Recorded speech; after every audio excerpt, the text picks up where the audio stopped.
Good morning. Welcome back to Planet Doug Behind the Scenes for Saturday, February 17th. And I have set myself a personal challenge this morning to stop saying so much. This is something that has come up several times in my life since I started shooting YouTube videos. It's like a couple of years ago, maybe even 3 or 4 years ago, I was editing video that I had shot, and I noticed how many times I was using the filler phrase, I'm talking, and I'm saying something like, yeah, I'm changing to a new hotel, and I was trying to decide where to go, and I noticed I was saying, in a behind the scenes video and in normal Planet Doug videos. And it bothered me so much while I was editing that I investigated ways that psychologists recommend to help people stop. Like, there are people in the world who say and like and all the time, practically in every sentence. And when I hear a person like that being interviewed or speaking on the radio or on a podcast, I instantly think less of them. If they say like every third word, it lowers my view of their intelligence, I have to admit. And then when I heard myself saying all the time, it makes me think far less of my intelligence. And then recently I've been talking a lot about the Lost Boys YouTube channel, and they were traveling across Sumatra on their motorcycles. And just as a joke, I started counting how many times they said the word guys, and I invented the rating GPM, guys per minute. And this is a habit that YouTubers fall into in particular, because they're speaking into a camera and they're being very personable and friendly, and they want to come across like they're speaking to their audience, so they address them directly as guys. So, hey, good morning, guys. How are you? Here we are. I just said right there. Stop it.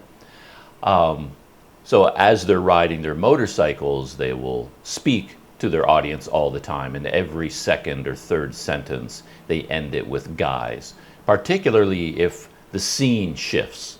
They're riding their motorcycles, now they're at the side of the road having noodles, and they want to set up the scene, and they'll say, all right guys, we've stopped and we're having noodles. And then when the camera angle shifts to another person, that other person will say, guys, I just said again. This is really bad. One of the recommendations this is years ago, I looked into this already, and they gave all these tips for people to stop using fillers, None of them work, though. I tried to implement them all back then, and clearly they didn't work because I've continued to do it. But anyway, I started thinking about this because somebody did leave a comment where I was talking about the GPM of the Lost Boys. And clearly, oh man, I just said it again. I need someone to slap me every time I say it. And that's one of the recommendations that they make, that every time you notice yourself using a filler word, you're supposed to tap your leg. So you don't, slap yourself, but you tap your leg.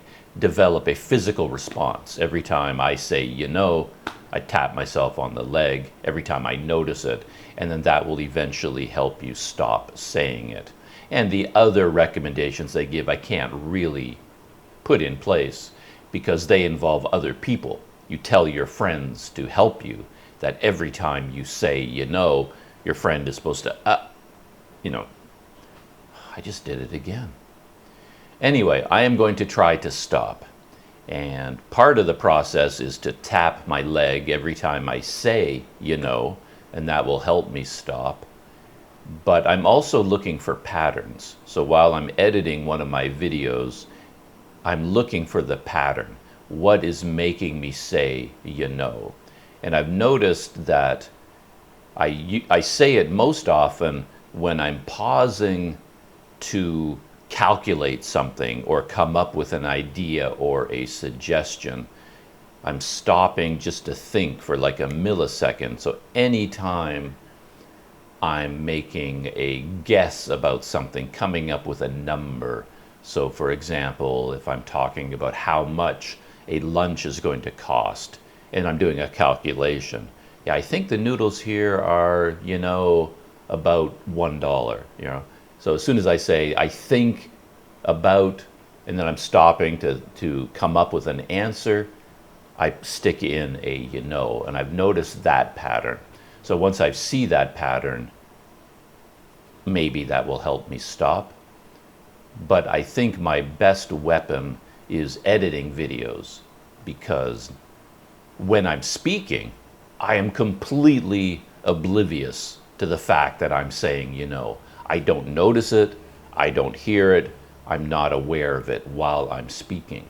So developing patterns to become aware of saying isn't really going to work, because I'm doing this at such a deep subconscious level. I'm not aware of it. I don't think I can ever become aware of it. But while I'm editing the video, if I'm listening for me saying it will annoy me so much that perhaps that will bury down into my subconscious and fight back against that habit. So that is the challenge I'm setting myself this morning, is to stop saying, It's hard to do. Once you've developed a habit like that, it is a verbal tick, and it's deep in your brain, and it's almost impossible to get rid of it. But I'm going to try again. I've tried in the past, but clearly I failed. I'm going to make another attempt. The challenge on Planet Doug. Stop saying, so many times.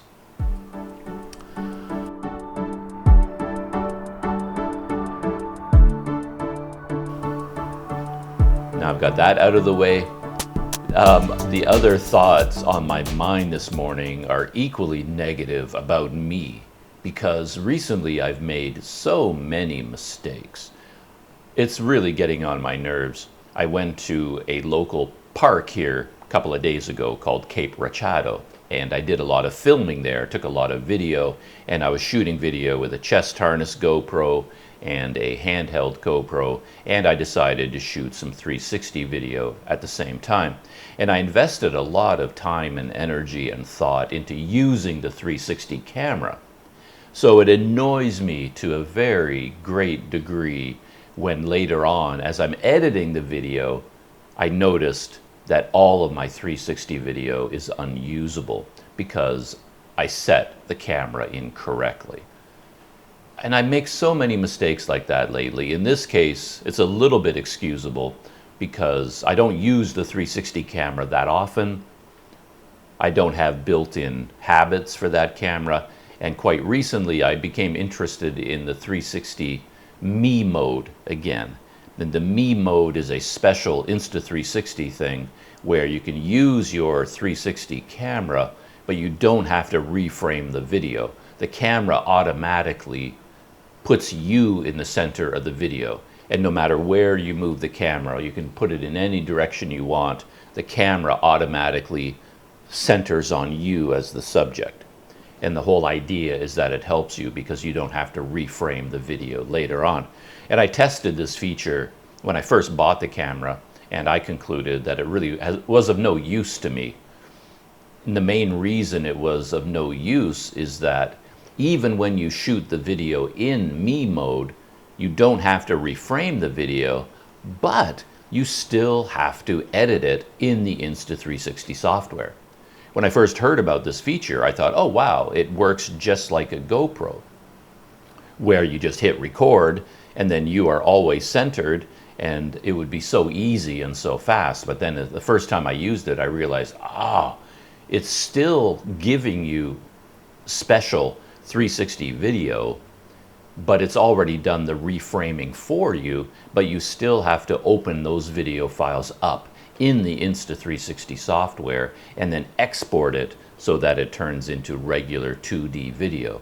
And if I still have to import it into the 360 software and then export it before I can finally get to a usable video, then the whole automatic reframing is of no use to me at all. And there were other reasons it didn't really work for me either.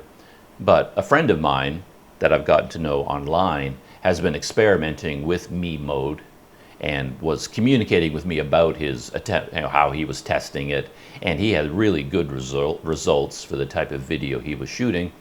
And we were chatting about it online, and it got me thinking about me mode, so I wanted to test it again. So I did. While I was at the SPD Backpackers, I went outside and I was doing some testing of me mode. And the weird thing, this is getting so super technical, sorry about that. If you're not deep into these camera systems, you won't understand what I'm talking about. But on the Insta360 camera, me mode is underneath single lens mode menu systems, which to me is incorrect, because me mode doesn't use single lens. It still uses both lenses on the camera. It just reframes using both lenses. But for whatever reason, Insta360 put this feature underneath the single lens menu. So in order to turn on me mode, you have to leave 360 video, go to single lens video, and then you can change it to me mode, which is what I did while I was testing. But then when I went to Cape Rachado, I wanted to get out of me mode. So I went to my camera settings, the menu, and I saw, oh, I'm in me mode. And then I swiped over to the right, and there it said video. It said there's me mode and then video. So I went over to video, selected that, and then I went all day long shooting 360 video all over the place. But what I totally forgot was that I was still in the single lens menu. So what I had done was change it from me mode to video mode, but in single lens mode. So the whole day I thought I was shooting 360 video, but then when I went to edit that video, I realized I had shot it as single lens video the entire day. So all of that video is completely useless to me. All the effort I put into shooting it, and I don't have access to that video, those subjects, that time. In particular, when I went to Cape Rachado, I climbed up to a lookout point, the highest place in the park, and I thought it would be very nice to shoot 360 video from that lookout point. I raised, just said, I raised my camera high in the air. It was very difficult to do because it was very windy up there. I put two selfie sticks together, which made it very fragile, and I think I was risking the selfie stick snapping, and I was going to end up breaking my camera. And anyway, it was really hard to do. I put a lot of effort into it, and it was all wasted effort because the entire time that I was shooting video, I was shooting single lens. And the way a 360 camera works, you're holding the camera away from you and it's flat. It's sitting horizontal, and one lens is pointing straight up into the sky. The other lens is pointing straight down at the ground. And I'm not sure which way I was orienting the camera, but when I was shooting single lens mode, all I was getting was video of either the sky or the ground, when I thought I was filming me in 360 video. So all of that was useless, and yet another Planet Doug mistake, that I lost all this video because of moving too fast, not being careful enough, not paying attention to my camera settings. Really, really dumb. The other mistake I made the other day involved a microphone. I make so many microphone mistakes. I was using a Rode Wireless Go microphone, this one in fact, the first generation, and I was aware that the battery was getting low.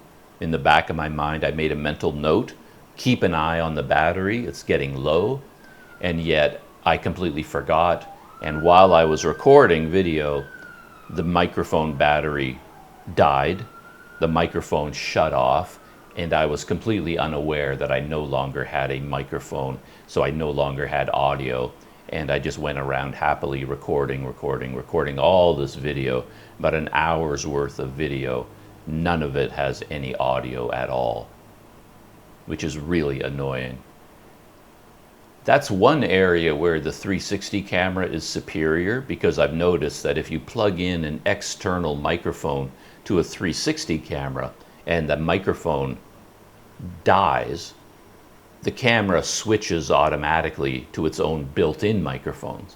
So you still get audio, but with my Olympus and with GoPro cameras, it doesn't matter. If you have an external microphone plugged in and that microphone is not delivering an audio signal, the GoPro just keeps recording dead air. It doesn't recognize that the microphone isn't working and switch to built-in mics.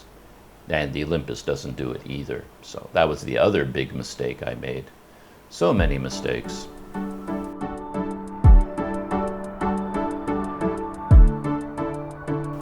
I've had technical, funny problems here in my room. I've moved back to the Seafront Hotel here in Port Dickson, and it is a low-budget hotel, and that comes with certain things. And one thing it comes with is that little things will stop working a little bit. And I guess this is also another mistake on my part, because when I packed for my trip to Sumatra and I was bringing my backpack, I made an effort to make my load a little bit lighter, a little bit smaller, a little bit simpler. So I was going through some of the normal things that I carry around with me, and I took them out of my backpack and I left them behind in KL. So let's not bother. And one thing I took out of my backpack was my traveling light bulb. I love bright light conditions, and low budget hotels tend to be dark and dim.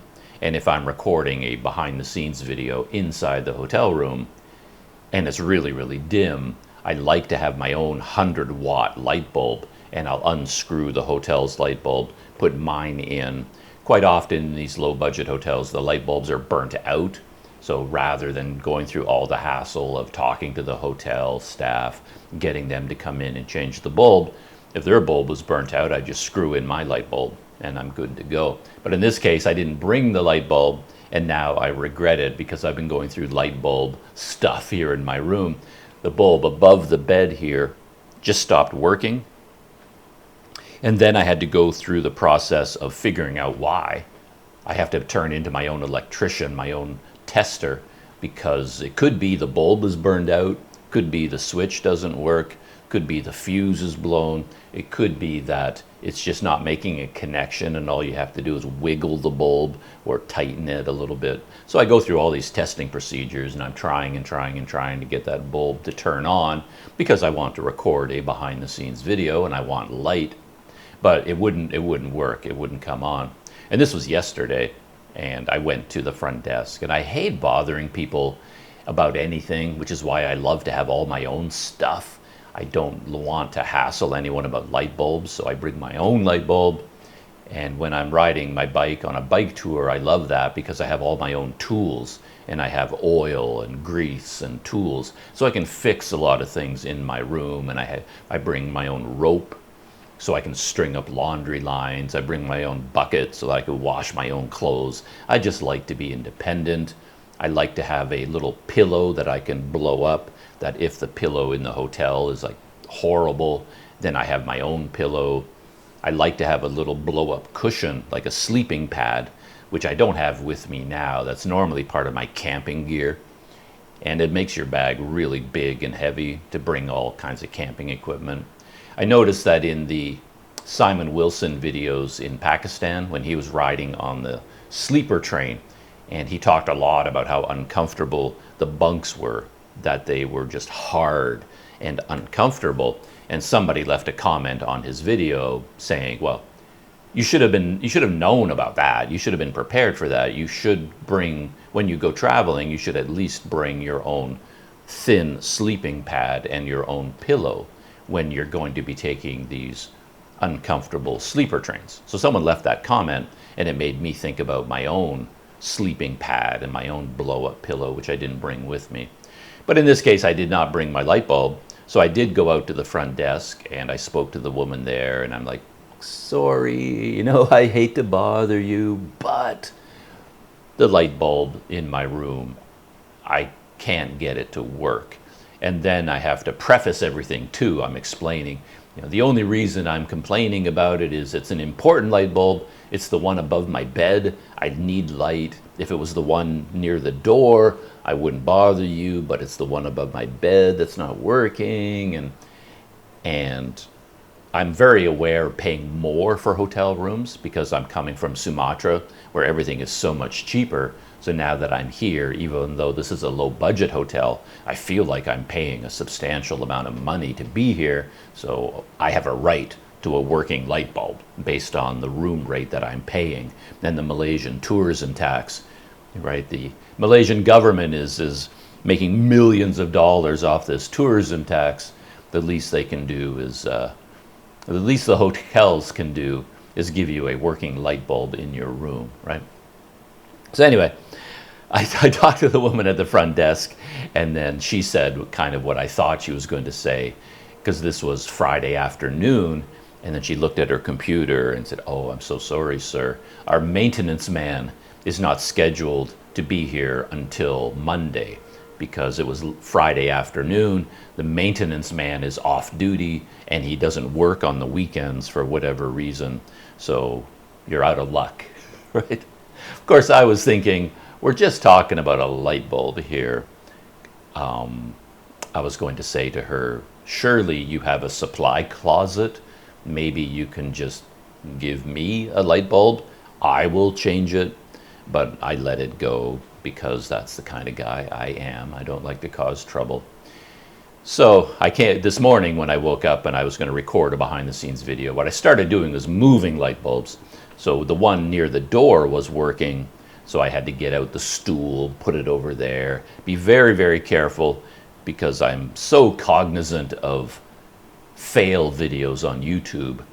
I have a steady diet of them, so I'm always watching videos of people falling off ladders, climbing onto rickety stools and chairs, reaching, and then the stool breaks or it slips out from under them and they crash. So I'm very aware of this, but I moved the stool over there and I'm climbing on it very carefully and just, trying to keep my, did I just say, I think I did. But I have to reach way above my head and unscrew that light bulb. And then I have to get onto the bed to reach the one here, which is actually harder because the bed is not as high as the stool. And anyway, I went through this long process this morning, and eventually I did put the light bulb in here, and it still didn't work. So that made me think, okay, maybe the problem is the connection.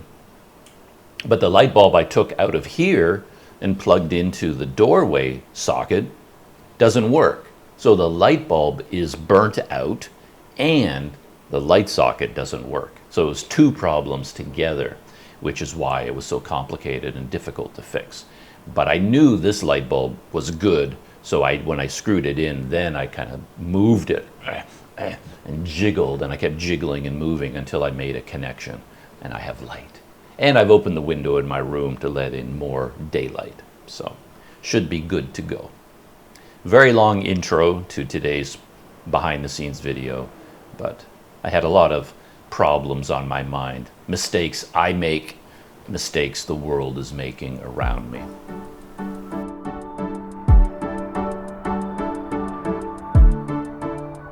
The main story I want to tell this morning is about going to the Port Dickson Ornamental Fish Center.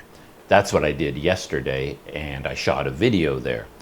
So I'm going to tell the behind the scenes story of shooting that video. And the main video will eventually be a Planet Doug video on the main channel, but I like to tell the story behind the scenes as well. So that's what I'm going to do this morning, but before I dive into that, I have one or two other stories maybe to tell. The most interesting one is that when I moved into the Seafront Hotel, I came back here and I moved in. While I was checking in, the woman at the front desk, she said, "Oh, there was another guest here who came here asking about you." I was like, "Oh, really?" And at the time, the way she told me about it, I just assumed this person had come and gone. So that this person had been here and had already left. And she said this person was on a bicycle. So of course, if anyone shows up in Port Dickson looking for me, it's because they know about me from YouTube. There's definitely no friends of mine from Canada even know what country I'm in, and they're not exactly going to be flying around the world to drop in on me in Port Dickson. So it had to be someone who knows me through YouTube, and I assumed it was someone from Malaysia. I also assumed this person had already left. But then, no, the clerk told me, no, they're still here. They're staying at the hotel tonight. They just got on their bicycle and they were out exploring, and they will come back later on. So I was like, I mentioned this in my previous BTS video. I was recording the BTS video and I said I was sitting here waiting for the knock on the door because I was expecting this person to suddenly show up. And then towards the end of recording that BTS video, I didn't hear a knock, but I thought I heard a voice in the hallway, and I thought I heard my name. I said, what was that? And I went quiet. And I didn't hear anything else. So I thought, I must be imagining things. But then I got up and I went to the door. I opened the door, and there was someone out there. And this was a very interesting experience. I don't know what the etiquette is here, but I guess I won't say his name. He actually, he's a YouTube Planet Doug channel subscriber, someone that I know quite well through the comments. We've been talking back and forth, and he does have a YouTube channel, and he's cycling through Malaysia and Thailand on a big trip. But since he has a YouTube channel and occasionally posts videos there, I assume if he wanted the world to know that he is cycling through Malaysia, he would be shooting videos and posting them to YouTube. But he isn't doing that, so I won't use his real name or any personal information about him. But I know this guy through YouTube, and he was out there in the hallway. And really interesting story that he's on a bicycle journey from Singapore to Bangkok, and through my YouTube videos he just knew that when I was in Port Dickson I would be staying at the seafront. So he thought, why not take a chance? I'm going to be riding my bicycle from Malacca to Port Dickson, and I'll be looking for a place to stay the night in Port Dickson, so why not stay at the seafront? And who knows, Planet Doug might be there. And to my great luck, the timing worked out perfectly. He showed up here, took a room, and then I showed up here and took a room. And it was really, really cool. My surprise visitor here in Port Dickson. So I'm chatting with him, and of course I really want to sit down and have a long talk with this guy, particularly because he's a cyclist, and I want to know all about his bike trip. How in the world did you end up here at the same time that I'm here? And I really want to talk about his bicycle and his cycling style and all the gear. I really want to get all this behind the scenes information. And we ended up arranging to have dinner together. He generously offered to treat me to dinner. Very nice of him. And that worked out really well because the seafront is a great place for me. I like the location, and when I had my bicycle, of course, it was very convenient because I could just ride into town if I wanted to eat somewhere else. But there is like a buffet restaurant right here where I have lunch every day. But beyond that, there may not be a whole lot of other restaurants nearby. And I'm on foot, he's on a bicycle. So because of all that, I suggested eating at the restaurant right beside the seafront. Not the buffet place, but there's one other restaurant right here, and it is a nicer place with a big menu, as it turns out, with really nice food, really good reputation. But despite being here for a really long time, I'd never eaten there. Practically every day I would step outside, and if it's late in the day, they don't open until 5 or 6 o'clock in the evening, which is one of the reasons I never ate there, because I don't often eat dinner anyway. But I would look at that place and I would keep telling myself, I really should have a meal here just to try the place out. But I never got around to it. But because I had a surprise visitor, it was like the perfect opportunity. It's so convenient. We can just have dinner there. So my surprise visitor and I, we met up at 5 o'clock in the lobby. He's a cyclist, so he gets up early in the morning to begin his journey. He doesn't want to have a late dinner, and I'm not a night person. I run out of energy at night. So a 5 o'clock early bird dinner suited both of us. And we went next door. Really good meal. I was surprised. I knew the restaurant had a good reputation, and they had a wide variety of dishes, Malaysian food and Western food. So you can go there and get all of your typical Asian dishes, your nasi goreng, whatever it is you want, but you can also get steak and burgers and things like that, and finger food. And we sat down at a table, and I was really surprised. They brought the menu, and the menu was like a catalog. It was one of those big, heavy menus with page after page after page of options. And I'm usually freaked out by those things because there are too many choices. I don't know what to choose. And I ended up going with a very simple meal. I got a burger, one of their burgers, and then I ordered a noodle dish, kway teow. Kway teow? Yeah, I forget the name of it exactly. Turned out to be a great combination because the noodles were amazing. They were so good, and it was like kway teow with chicken slices. So it was kind of a big, substantial, filling meal on its own, just the noodles. But I was really hungry, and it was good to pair it with a hamburger, which was a nice big sort of gourmet style burger. Nowhere near the level of M Burger in Medan. I mean, that burger was on a whole other level. This was more of a typical diner version of it's somewhere in between a fast food burger and a gourmet burger is theirs. But really, it was good, thick, homemade patties. Everything was homemade. So yeah, it was a good burger, and it came with some really nice fries.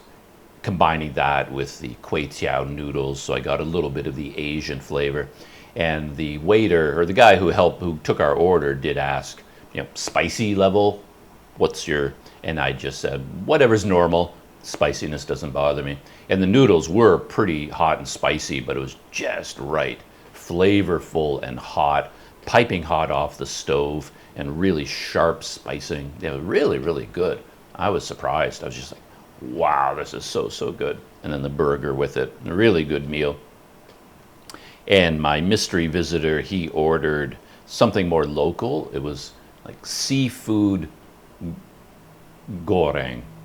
So yeah, like a big seafood platter with rice, Asian style, fried rice. But yeah, he said it was really good. He seemed to enjoy his meal a lot, and he had ice cream for dessert. And then, of course, as we're sitting down for the meal, I actually had this idea in my head that I don't really want to talk about myself. Just wasn't in the mood for it, I said to myself, and I made a mental note to move the conversation towards him. I really wanted to find out about my mystery visitor, ask him a lot of questions, his bicycle journey, all that kind of thing. But then looking back, I realized that I did end up talking a lot about myself. I mean, he asked questions, of course. He's meeting me for the first time, and he knows a lot about me from my YouTube videos, of course, and I know very little about him. That's always an interesting thing as a YouTuber. I do meet people from time to time who know me through my YouTube videos, and just because of the way it is, they know a lot. If they've watched a lot of my videos, they know almost everything about me because my life is kind of an open book. But the person I'm meeting, they're almost strangers to me. So it is kind of interesting to sit down with a meal, and then I would actually bring something up. We're sharing travel experiences. I mentioned something about something that happened to me in Ethiopia, and then he jumps in and says, oh yeah, you did this and you went there and this happened. He knew all about my trip to Ethiopia because I've talked about it in other videos. So almost anything I could bring up about myself, he was way ahead of me because he knew quite a bit about me already from the videos. That's always quite entertaining. But yeah, fabulous evening, Fabulous food, fabulous company, a real pleasure. It was another benefit. I mentioned in the other BTS video that I was kind of forced to leave SPD Backpackers and come here. It wasn't really by choice. I wanted to stay there longer, but when I went to book the room, it was already gone. You know, someone, I just said, you know, bad Doug. Someone had booked the room on Agoda, so I had to check out. I had no choice, and that's why I ended up coming here. And it ended up working to my benefit in many, many ways. And one way was I got to meet my mystery visitor. Had I stayed at SPD, he would have just cycled on here and we would have passed like ships in the night and never run into each other. But yeah, everything worked out perfectly. Yeah, enjoyed that quite a bit.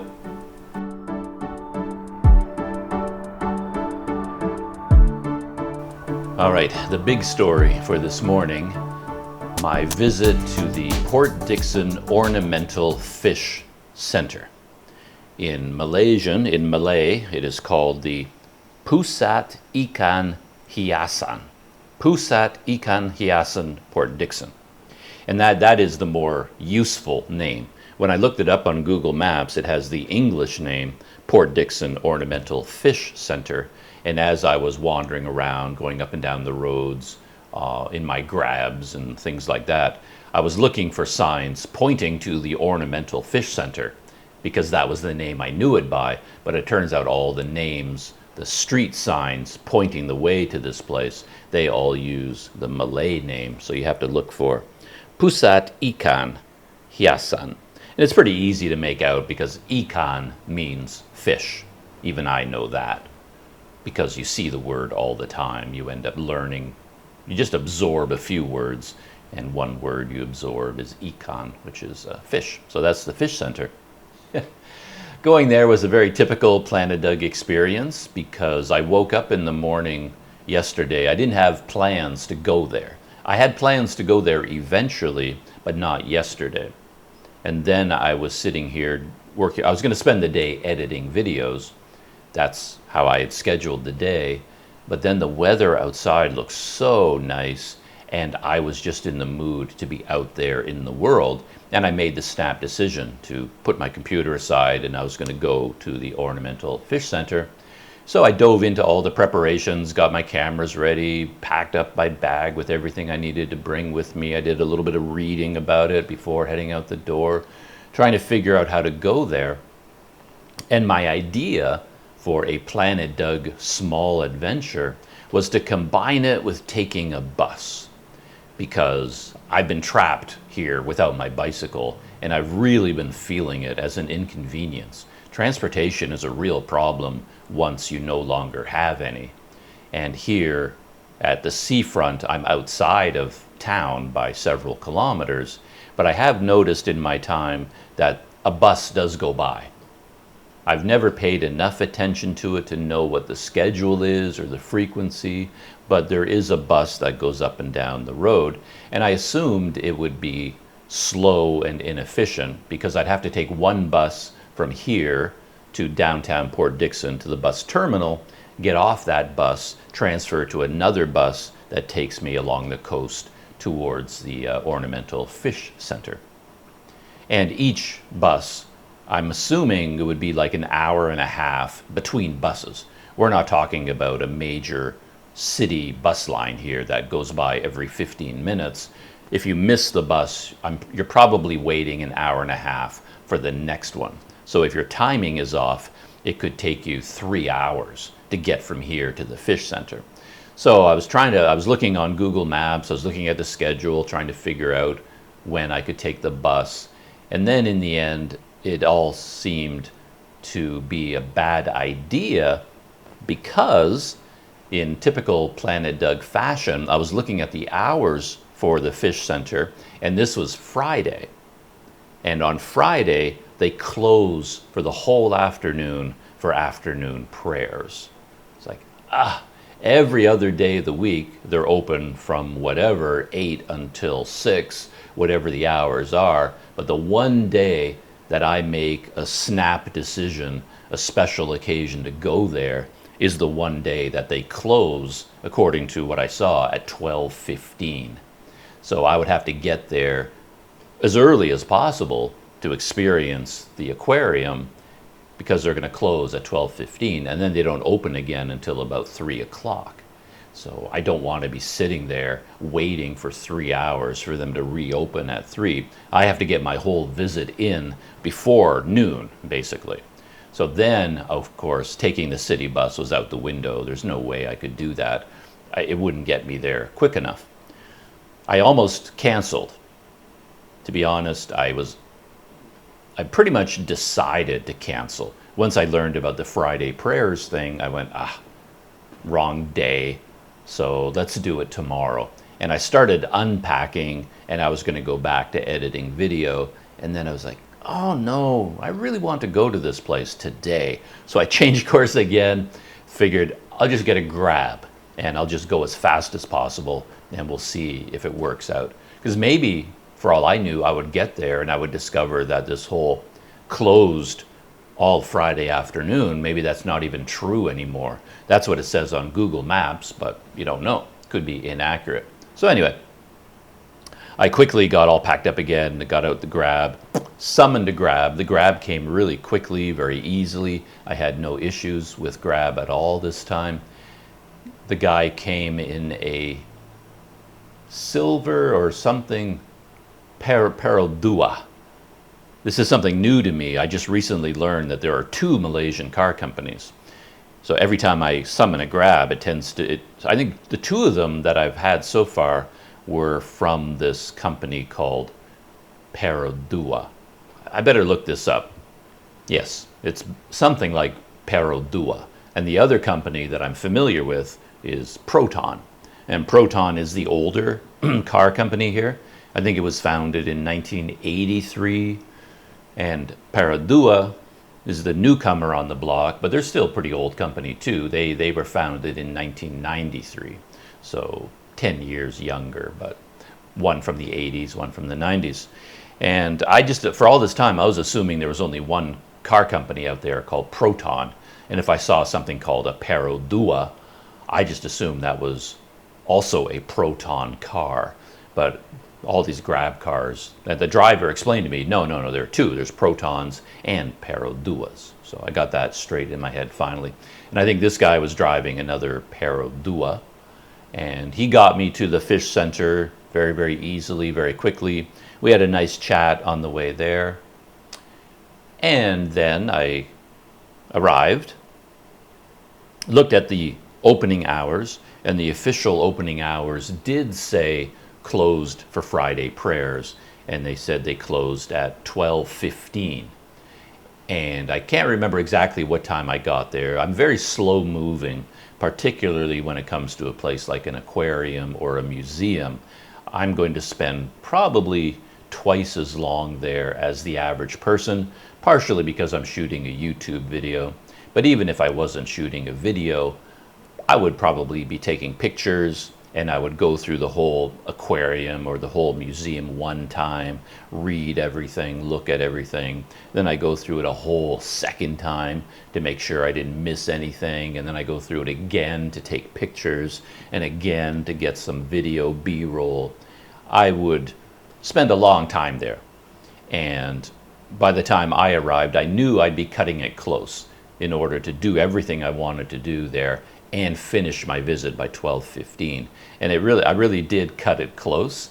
And right at the very end, as we were getting close to 12 o'clock and I had 15 minutes left, I really got into B-roll overdrive. And I got out my smartphone and I went around. I wanted to take video of all the fish tanks, as you know, because, did I just say, you know? Slap, slap, slap. Stop it. At least I'm noticing when I say, you know. I'm making progress. But I was shooting with my GoPro the whole time, and I couldn't really tell how good or how awful the GoPro video was going to be. And I thought it would be nice at least to take a little bit of video with my smartphone, which does a lot better in low light And then I was going from tank to tank, remembering all the fish that impressed me the most, making sure I'm getting video of all the ones that I'd probably end up talking about. But then, just as I got underway with this project, I was hearing all these announcements, and the staff came around and said, "We're closing, sir. We're closing, sir. You got to go." They close at noon. At 12 o'clock on the dot, they kicked me out. I thought I still had 15 minutes because all the signs said they close at 12:15, but I guess they don't. They close at 12. They just never got around to changing the signs. So I got cheated of 15 minutes of video shooting time. But it worked out okay. I got most of what I wanted to do. I got that done. And then I was kicked out. And on my way out, they're like ushering me towards the door. And I would see a tank that had some lionfish in it. And I would just stop for a second. Video. And they're like, "Sir, you, yeah. Yeah. As I'm going to the door, we're passing all these tanks, and I'm like trying to capture a couple of seconds of video of each tank as we go to the door.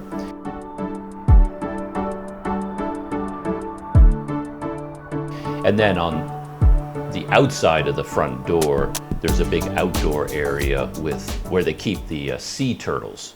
They have a tank. It's a big, like a swimming pool kind of tank, and that was the very first thing that I saw when I showed up.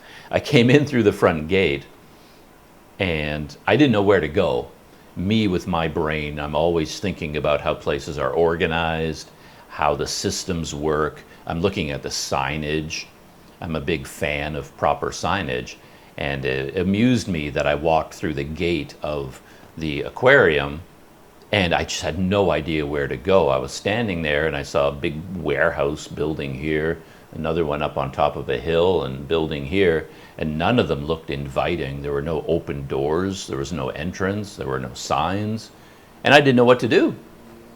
I just stood there looking around. It's like, I'll find the entrance ultimately, but I just kind of stood there for a while wondering, okay, now what do I do? What is this place? And I was hoping there would be some feet.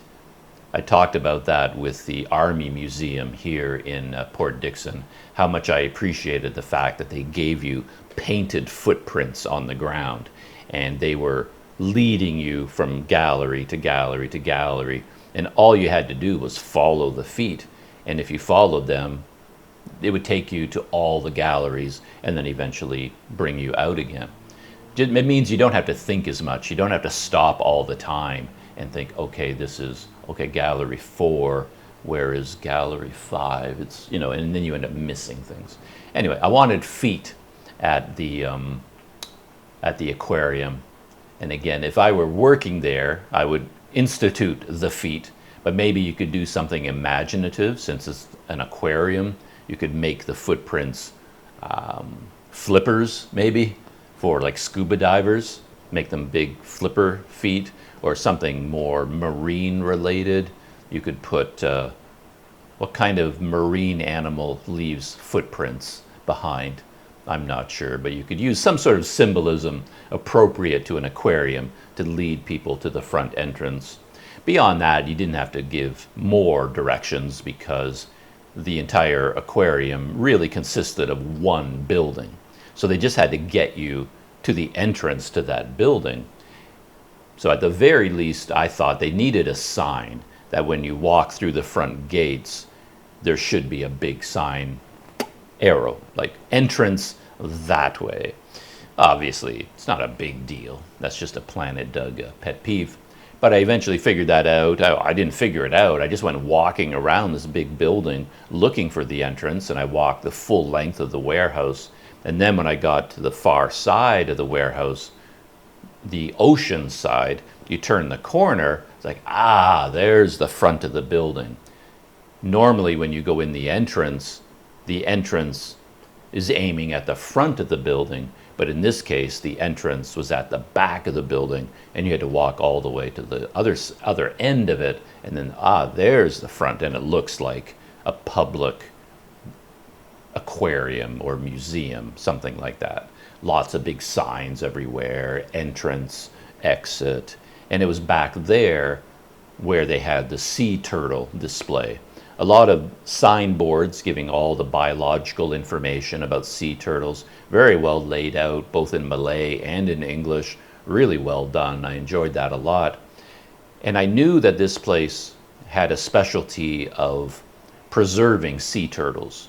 That is one of their focuses.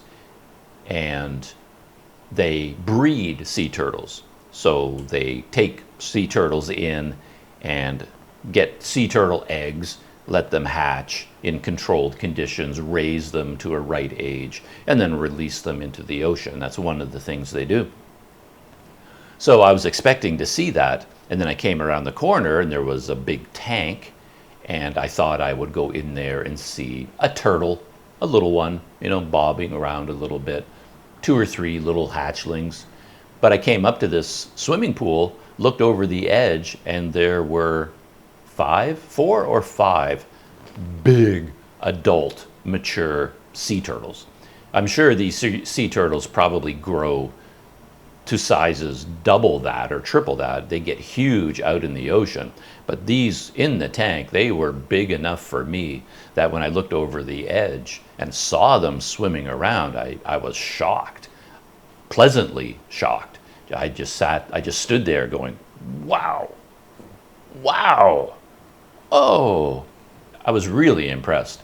Beautiful, beautiful animals. The longer you stood there looking at them, the more you absorbed the pattern, the shell pattern, and their flippers and their head, just everything about them is something magical about sea turtles. I know people who have had the opportunity to see them when scuba diving or snorkeling. It's an incredible experience. When I was there, I was talking about this and I was trying to remember how many times I've seen an actual full-sized sea turtle in the ocean when I was snorkeling. And I think maybe one time I had a clear encounter with one.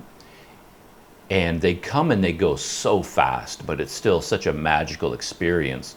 The sea turtle just comes gliding through the ocean, and they look like a magical creature. They're so beautiful, they don't look like they could be real. And then it comes by you, but then if it gets startled by you or notices you, then it does a dive and whoosh, just vanishes so quickly. So you only get like a glimpse of them, but those glimpses are really quite something. But I think I've gotten a good look at one maybe one time. Maybe I've seen them 2 or 3 times, but the other occasions at a distance. But to see them at this aquarium in the tank, that was really something. Beautiful, beautiful animals. Yeah, and I did my best to take a video of them with my GoPro. At the very end, when I mentioned they kicked me out at noon, they deprived me of my 15 minutes. I went back to the turtle tank and I wanted to close the video. I thought like maybe end my aquarium visit video there, and I had my GoPro, and this time I shot more video of the turtles, but what I did was take my full selfie stick, it's twice as long as this, but rather than just sort of standing here filming them, what I did was turn my GoPro upside down, and then I lowered it as low as I dared. I wasn't disturbing the turtles. I wasn't dunking it in the water, don't worry. I wasn't making a nuisance of myself. I was being very careful and respectful, but I sort of lowered my GoPro down over the edge, the wall into the swimming pool, and then held it like a foot above the water just to get an angle video of the sea turtle, swimming towards the GoPro. And the sea turtles were actually really curious about the GoPro. So they came swimming over to me when they saw this thing. They probably thought it was food, of course. And then they came up underneath the GoPro, and then they lifted their head up out of the water, and they're kind of looking, they're looking up at the GoPro. It's like, what? Hey, Bill, what is that thing there? And then they would swim away, and another sea turtle would come, stop, and look, I just said, again. And I think I said, because I was reassessing what direction I wanted to go with telling the story. So I stopped to think for like a millisecond. When the experts give advice about how to stop using filler words, one thing they say is we use filler words to cover up pauses. So they say in order to stop saying you know and like all the time, you have to be comfortable with silence, comfortable with pauses. So if you are going to stop mid-story and think about what to say next, just let the pause happen. Don't cover up the pause with filler words, but you have to become aware of that pattern. Very hard to do. But now I've forgotten where I was going with that story. But it's also because I keep having to stop to adjust the Olympus. I talked about this the other day. It only records 7 minutes at a time, and then it stops recording. So every 7 minutes I look up and I see that it's not recording anymore, and I have to get up, restart it. I have to replay the video to see where it stopped, and then I have to remember that's what you were saying, pick up the story from that point, and then start recording again, sit down. 7 minutes later, it happens again, and that just happened. So I had to get up and restart the camera, and now I forgot exactly where I was going. But I know I was telling the turtle story and how I captured some GoPro video, more close-up video of them in the water. My one uncomfortable feeling about the aquarium as a whole, and the sea turtles in particular, it may or may not be valid in any way. I'd have to know more about it. But when I've seen turtles in ponds on display or in aquariums, sometimes I see them without a place to rest. And I always wonder about that. I know that turtles can take a breath, go underwater, and they can sit on the floor for a very, very long time before they need to breathe again. But if I see a turtle in a tank that is forced to swim nonstop because there's no rocks or logs or trees, there's no platform where they can crawl up out of the water and just sit there, they have to be in the water swimming 24 hours a day. I don't like that. I want them to have a place where they can rest. And this tank didn't have anything like that. It was just smooth walls on each side, like a swimming pool with 4 or 5 of these big adult sea turtles in there. So there didn't seem to be enough room for how big these animals were. And there was no place for them to ever stop swimming. So they just had to continually swim around and around and around. And I noticed that they kept coming up to the wall of the swimming pool, and then they were like trying to get up and over. We're talking about animals here, of course, so it's not like they eventually realize, oh, I can't get out. They just keep trying. They swim up and they put their nose against the wall, and then they got their flippers going, and they're just trying and trying and trying. And as a visitor watching them, I'm like, I want to help them out, and I want them to have a much bigger tank, and I want them to have rocks and platforms where they can climb up out of the water and get their breath, and they can go back in the water and swim around. But I want them to have a boulder at least that they can climb onto. But they didn't have anything like that. But it may or not be a valid feeling, because for all I know, they are kept in a much bigger area most of the time, and then every day they kind of bring some of the sea turtles into this tank and let them swim around there for a little while, and then the staff pick them up again and put them back somewhere else. I don't know what the routine is, but I did feel a little bit uncomfortable about the conditions for the sea turtles. But they look to be in perfect health. I was amazed how beautiful they were, and the coloring, yeah, really, really something.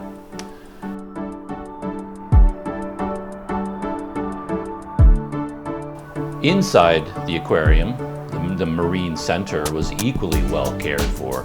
All of the tanks were immaculate, all this fish that were on display looked to be in perfect health. And they had a lot of species there, a lot of tanks, room after room. There were the main exhibit rooms, but then they had a couple of smaller, more crowded rooms going off to the side. And I think they are a little bit more background rooms. There were the main exhibits, but then they had these other rooms with another 200 tanks in them, something like that, maybe 100, I'm not sure.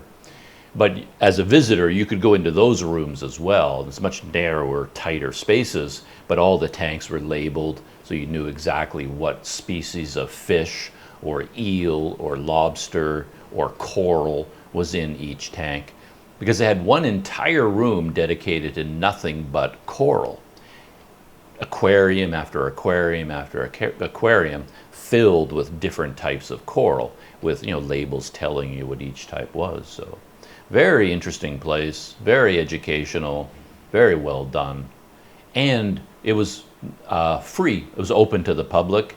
It's run by the Malaysian Department of Fisheries and paid for through government funding, so there's no entrance fee of any kind, which is pretty amazing for a place like that. They could easily get away with a fairly hefty ticket price if they needed to or if they wanted to, but the fact that it was open to the public, open to anyone, is pretty amazing. They had a couple of really large tanks that had some small shark in it, like black-tipped sharks, black fin tip sharks, and they were swimming back and forth, really interesting to see. Big grouper fish, moray eels, a couple of rays, not giant stingrays or anything, but beautiful blue with black dots, different types of rays, all kinds of fish, lionfish that I already mentioned. Those are the most regal of all the marine life, to see a tank of a lionfish just opening up their fins, right, just swimming around. They look like, they're amazing animals. Yeah, I would say very successful. Very glad I went. I guess I went there with fairly low expectations because I hadn't heard anybody raving about the Ornamental Fish Center. Like, oh, dude, you gotta go see this in Port Dickson. I'd never heard anybody even mention it. The fact that it was paid for by the government and was free also lowered my expectations, because I thought, how big could it be? How nice could it be if it's free? So I went there with low expectations, and it far exceeded my expectations. Liked it a lot. Loved it, in fact. I really enjoyed that. And so I think that is the end of my story of visiting the fish center.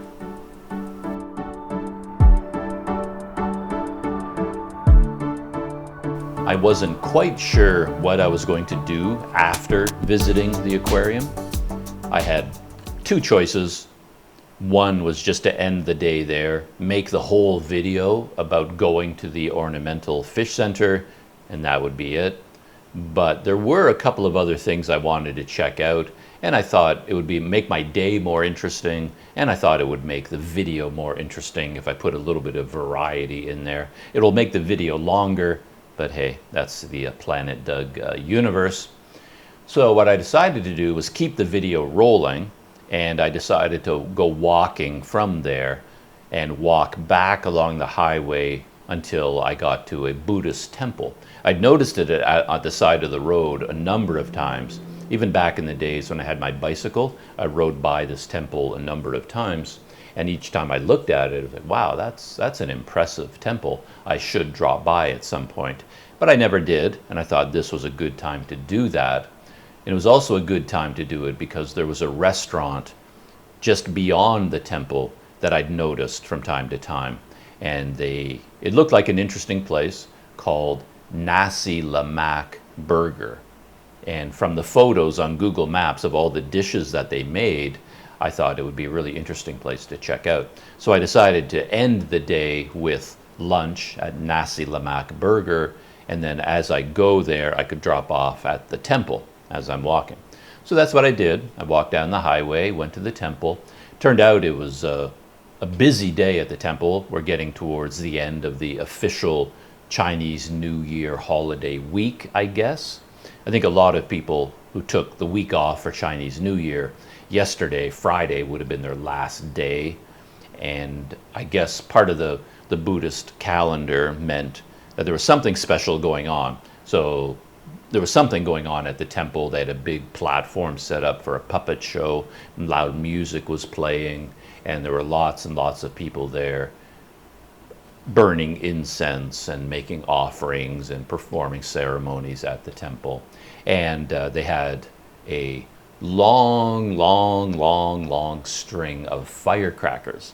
They had this trail going all the way around the temple, going up a hill, then down again, that goes around the whole temple in a circle. So I decided to walk along that trail, and I noticed there were firecrackers spread out along the wall, because the trail had a wall on both sides, kind of like a crenellated castle wall. And somebody had strung a long line of firecrackers on both sides of the wall. I don't know how many firecrackers there were, but I'm sure they were numbered in the thousands. Because just as I was just about to leave the temple, I'd actually gone to this fish pond, and I took one of my GoPros, the one that's waterproof, and I did this thing. I'd been planning to do it for a long time. It occurred to me, I visit all these temples and there's turtle ponds, like normal turtles, not sea turtles, not at a marine center, but just normal turtles in a pond, or koi ponds filled with fish where you buy food and you feed them. And I thought, I have a waterproof GoPro, so why haven't I ever just dunked it underwater in one of these ponds while I'm feeding the fish? And you could get some really cool video underwater of all these hundreds of fish and turtles and things like that. So this time I did that a little bit. I don't think the video turned out that well. I think the first time you do anything, you don't do a very good job. And I think I had the GoPro at a weird angle, and it just didn't really come up with anything interesting. But as far as I can tell, the GoPro did not suffer. I'm very worried about going underwater with a GoPro, even though it is waterproof, because you're worried that it's going to fail. You know, the seal will fail. And I don't want to destroy one of my GoPros on a whim just to get some goofy underwater photos or video of a fish. So anyway, seemed to work out okay. Everything seems fine. And then I was just about to leave the temple, and my camera was still running at the time, luckily, I guess luckily. And then I was just about to walk out of the temple, and then I hear the firecrackers start. Somebody had lit them. I didn't see anybody there doing it.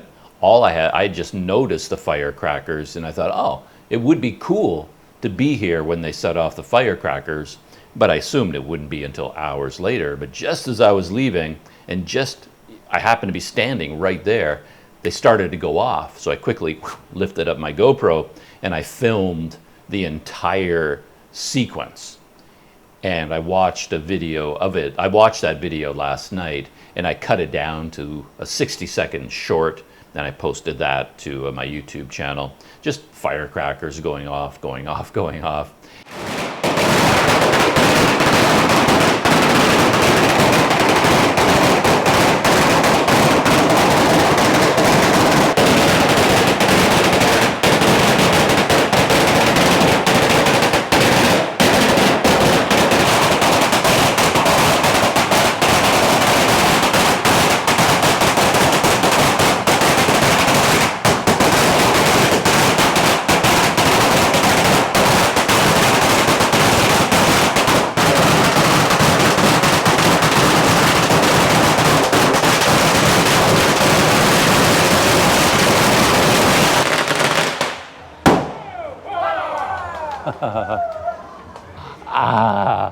My ears.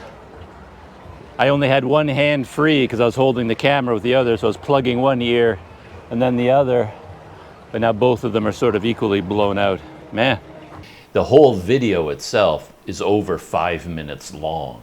So it took 5 minutes for that line of firecrackers to finally get to the end. So it was a long string. That was quite interesting. blew out my ears, I have to say. As I mentioned in the short, I was holding a camera with one hand, so I only had one other hand left. So I was like plugging one ear because it's way too loud. I don't want to damage my hearing, so I'm plugging my ear, and then I would plug this one, you know, and this one. But even doing that, I was thinking, I wish my hand was wider so I could somehow plug both of them at the same time. I was trying to figure out a way I could do this. Do I have earplugs with me? I didn't. So yeah, that's something I should do. I should stick some earplugs into my knapsack, sort of as an emergency thing. I just have them with me all the time.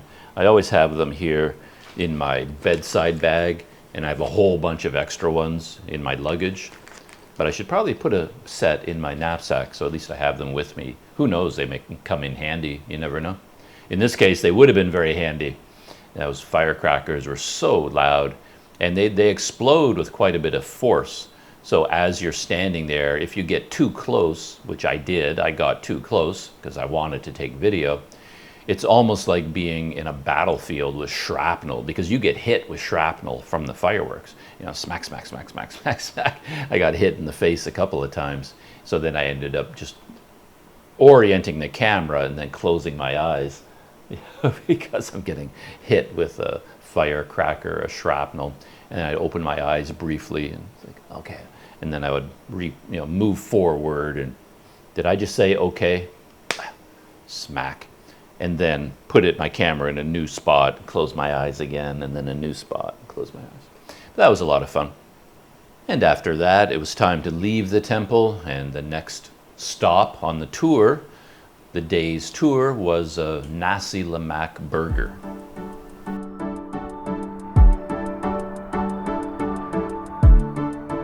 Yeah, this place turned out really interesting. Again, different from my expectations. It looked really nice. I'm used to restaurants in these strip malls having a certain look to them. There isn't a lot of variety because they tend to be built into the same cement square. The way the architecture is here, you've got a strip mall, and then you've got all these shops and restaurants lined up beside each other, but they all are based on the same style. They have a cement square with a steel shutter that comes down, closes the whole thing off. And when they open in the morning, they raise the shutter, bring some tables out on the sidewalk, and they have more tables on the inside. We're not talking about elegant dining atmosphere. But this place, the Nasi Lemak burger place, was different. They had their own kind of building, their own roof style, nice lettering on the sign. It just looked like a really nice, inviting, friendly place. And I went there, to be honest, hoping to have more finger food. I wasn't in the mood for a big, typical Malay meal, nasi lemak with chicken and rice. That wasn't what I was going there for. I wanted to order more from their Western menu and maybe get another burger. They seemed to have some kind of like club sandwich, a big club sandwich affair. It looked like they could I thought they made nasi lemak burgers. So I thought, what the heck is a nasi lemak burger? So I thought I could get away with having a burger, but it's still a local dish because it's a nasi lemak burger. But it turns out it doesn't work that way. They have burgers and they also have nasi lemak, but they don't have anything to do with each other. And it turns out that, again, we are talking about Planet Doug.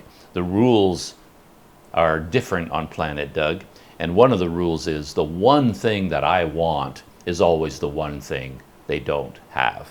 And that turned out to be the case. They do have these burgers, and they have club sandwiches, and they have this Little John kind of sandwich that looked really interesting in the photo, but they don't have those until 5 or 6 in the afternoon.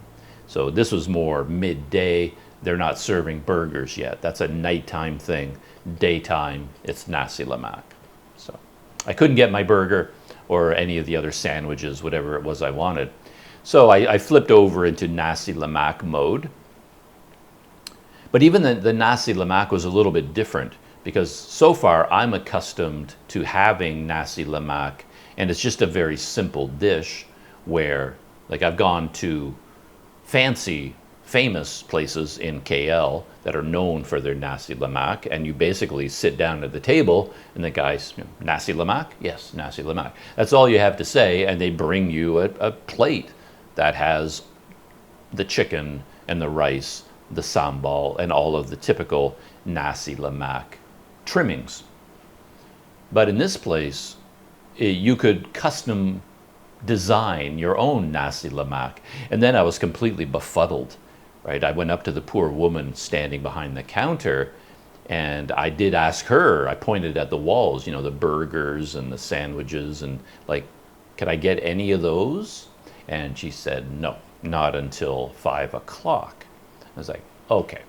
So then I thought all I needed to do was say, okay, I will have Nasi Lemak, please. And that would be it. But it turns out you kind of build your own. So it's almost like you have to know what Nasi Lemak is all of a sudden. Anyway, I was kind of confused about it because they had regular rice and then they had the coconut rice. And I was sort of fumbling and stumbling and umming, and because I didn't know what to do now. I told the woman I wanted Nasi Lemak, but now she was sort of waiting for more information from me, and I didn't know what to ask for. I thought I had done my job. I ordered Nasi Lemak, now it's your job to bring me Nasi Lemak. But no, I had to say I want this, and I want this, and I'd like some of this, and I didn't know what to do. And then eventually another woman came. She saw that this woman was struggling because she's dealing with a dumb foreigner, and I don't think she spoke English. But then the other woman, who's more of a manager, who speaks English, came up, and she sort of took over. And then she walked me through the process. But she basically said, yeah, we have coconut rice.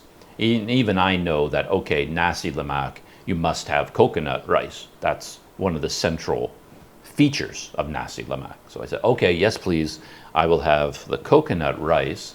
And then they got a plate and put the coconut rice on it. And then they put the things on it, like the peanuts and the veggies and the sambal. But then after that, there was a long counter, like a buffet, like a whole series of containers with all kinds of different types of chicken and vegetables, potatoes, like French fries, all kinds of things, and fish balls. And I guess now you can take your plate of coconut rice and then pick and choose what you want. But again, I didn't know what to get. I wanted to know, well, Nasi Lemak, isn't Nasi Lemak a specific type of chicken? Because they had 4 or 5 different trays of chicken. And I'm trying to find out, well, like, which one of these is Nasi Lemak chicken? And I never really got an answer to that question, but it appeared I could just pick whichever one I wanted. So I picked one and said, okay, I'll have that one. And I got a piece of chicken, and then I went down the line, and I actually wanted some of the French fries, not French fries, but potato slices coated in some kind of peppery chili powder or something, like roasted potatoes. And I said, I'll have some of that. And I saw some cabbage, veggies. I'm always looking for more and more vegetables. I can't get enough vegetables in Malaysia or in Indonesia. The cabbage was pretty much the only vegetable they had. So I said, can I have some of the cabbage? And they put that on, and then I had a full plate, and that was my Nasi Lemak. It was really good. Sambal was amazing. Chicken was a big, juicy, tender, flavorful piece of chicken. The rice was great. That coconut flavored peanuts. Everything was great. I loved it. Recommend the place highly. Nice seating, nice people, nice presentation, good food, good prices. Yeah. So Nasi Lemak burger. But if you want the burger, you have to go later in the day. Midday, you're getting, a buffet basically with Nasi Lemak fixings. And the woman who was helping me out, who did everything for me, she then said, can I take a picture with you? And we arranged to do that when my meal was over, so I was busy eating. And then when my meal was finished, I went looking for her. I wasn't sure if she really did want to take a picture anymore, but we did talk about it. So then I went and found her and said, would you like to take a picture? And the first thing she did was lean over the counter and take some serviettes and hand me the serviettes. And I was thinking, oh, thank you. Because during the meal, sitting at the table, that was the one thing that was missing. There were no serviettes of any kind. So I was like, oh, that would have been nice to have during my meal. But that we were going to take a picture together, and then she handed me the serviette, and when I looked puzzled, she says, you've got some sambal. You know? So my whole chin was like dripping with sambal still. So, okay, sorry. So I cleaned myself up and combed my hair, got myself looking beautiful for the picture. And then the two of us posed for pictures in front of their restaurant sign. And yeah, so we took the pictures. And that was my experience at Nasi Lemak Burger. It was good, really, really good. Recommended highly to drop by there if you're in Port Dickson. There you go. You can head to the Ornamental Fish Center in the morning, and at lunch, Nasi Lemak Burger. Nice combination.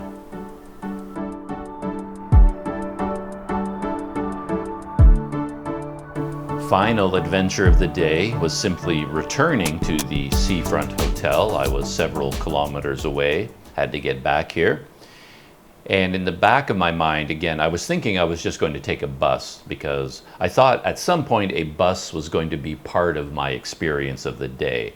I wanted to have that experience and record it on video. I finally managed to figure out how to take a bus in Port Dickson. So that was my idea, but then I was looking on Google Maps, looking at all the bus, I just said, looking at all of the schedules that I could find, and it looked like there were hours between each bus. And if I tried to take a bus, for all I knew, I would go sit at the bus stop and a bus would never come, or I would end up having to wait 2 hours for the bus. It was just impossible for me to tell what was going on. So I kind of gave up on the bus idea. And then when I was at the Nasi Lemak restaurant, they had a nice bench on the outside, on the sidewalk, and I just sat there, talked a little bit on video, and then I summoned a Grab. I figured, why not? Let's do things the simple way, get a Grab. That way I don't have to have all this mess and this fuss. Because even if, according to the bus schedule, I managed to get a bus here, it looked like when I got to the bus terminal in Port Dickson, I'd have to wait an hour and a half at least before I could get another bus to take me the next part of the journey. So it was just like, there's just no way, that's going to take way too long. So I summoned a Grab, and then even Grab didn't work out because a driver accepted my ride request right away, and it opens up the map, right? You see where you are on the Grab map, and then you see where the car is, and it draws a line from the car to you, so you can track the progress of the driver as it's coming, so you can get ready. And then that stupid car never moved. It never moved at all. It was sitting there, and I kept looking at the map, waiting and waiting and waiting, and he's not moving. He says, on my way, be there in 5 minutes, and then the car wouldn't move. And I thought, oh, he must be at a traffic jam, at a traffic stop, waiting for a green light. But I waited and waited, and I kept checking, I kept refreshing, and it never moved from that spot. And then I thought, there's one of two things happening. He accepted the ride and forgot about it, and he's just sitting there with a bunch of other Grab drivers, and they're drinking their coffee and they're hanging out, and he doesn't want to leave, something like that. Or the map is malfunctioning and it isn't updating. Maybe he's almost here, like he's been driving the whole time, but the map is not tracking him for some reason. So I just continued to wait, and I continued to wait. And it turned out I ended up waiting in a really uncomfortable place, again, because of what I think is a problem with Grab. I've talked about this a few times. Maybe I'm doing it wrong. Maybe there's something I don't understand. But when I use Grab, it asks me for my destination. And I want to go to the PD Seafront Hotel, and there's a search bar. So I type in PD Seafront Hotel, and it populates a list, and there it is, Seafront Hotel. That's my destination, and it drops a pin right here at this location. That is my destination. And then it asks me to choose my pickup point. But the pickup point, I no longer have a search bar, because when I decided to use Grab, to spend the money on a Grab, one of the reasons I made that decision is that the Nasi Lemak restaurant had this wonderful bench outside on the sidewalk. I was sitting in the shade on a bench. This is a perfect place to wait. So I thought, oh, this will be amazing. The Grab can come right here, and I can just sit on the bench waiting for them. So then I decided to book a Grab, but then I tried to pick Nasi Lemak restaurant as my pickup point, and I couldn't do it because you can't enter the name of any business. There's no search bar. All you get is this pin, and you have to roam around the map with this pin, and you can hover it over certain businesses, and then that business name will populate, and then you can select it. But no matter what I tried to do, I could not get the system to register Nasi Lemak Burger. It's a very well-known place. It's a famous restaurant. It's on Google Maps, has tons and tons of reviews. I mean, everybody knows about this place, but it would not show up on the Grab map, no matter what I did. And I couldn't zero in on a pickup point. The only place that would show up was 7-Eleven. If I moved the pin over 7-Eleven, which is like 6 or 7 doors down, then it would show up. I said, okay, I could use 7-Eleven as a pickup point, but I can't use where I am as my pickup point. I found that really annoying. But anyway, I thought, okay, there's nothing I can do. I suppose I could have just dropped a pin on the street near where I was, and then the location would just come up with some random street address. But I don't think that's very useful. I think for the driver, it's better if they see where you are. They can see the street address, but they can also see, oh, he's at the Starbucks there. And you put Starbucks as your pickup point. Seafront Hotel, Marine Center. They know where you are because you've chosen the business or the building. And I couldn't do that, so I chose 7-Eleven instead. And then I had to leave my comfy bench, get out of the shade, and then walk over to the 7-Eleven. And now I'm standing out front of 7-Eleven with lots of traffic and motorcycles, people going in and out, people struggling to park their cars, walking by me. And I just had to stand there. There's an open sewage grate right there, stinky smells wafting up. It was so uncomfortable to be standing there, but I had no choice. And then I ended up standing there for 25 minutes waiting for that Grab car to start moving, and it never did. And right then I'm looking at it thinking, I should just cancel this and maybe rebook it. Cancel and rebook, and maybe I'll get a different driver, one who's actually going to come. And then just as I was thinking about doing that, out of the corner of my eye, I saw a city bus. It was the bus that I would have been waiting for, and it had just stopped at the bus stop, which was about 100 meters away from where I was standing. And then I had this instant, like, what do I do? What do I do? I hate running for buses. Quite often in my life, I've been in situations where I see my bus, and I don't know, I dig in my heels. It's bad enough that you're taking a bus. Now you have the indignity of running down the street, hey, bus, running to catch the bus, and then by the time you get there, they just leave anyway. So anyway, quite often, even if I see my bus, I will still just walk at a normal pace. If I miss it, I miss it. I'm going to keep my dignity. I'm not going to run for the bus. Think of Peter Parker in every Spider-Man movie ever, where the school bus leaves without him and Peter Parker is running after the bus. There's no dignity in that. So anyway, I was thinking, should I run? Should I run? Should I run? But I thought, yeah, let's run because this is getting crazy. I just want to get back to the hotel. So now I'm running for the bus, hoping I'm going to get there in time.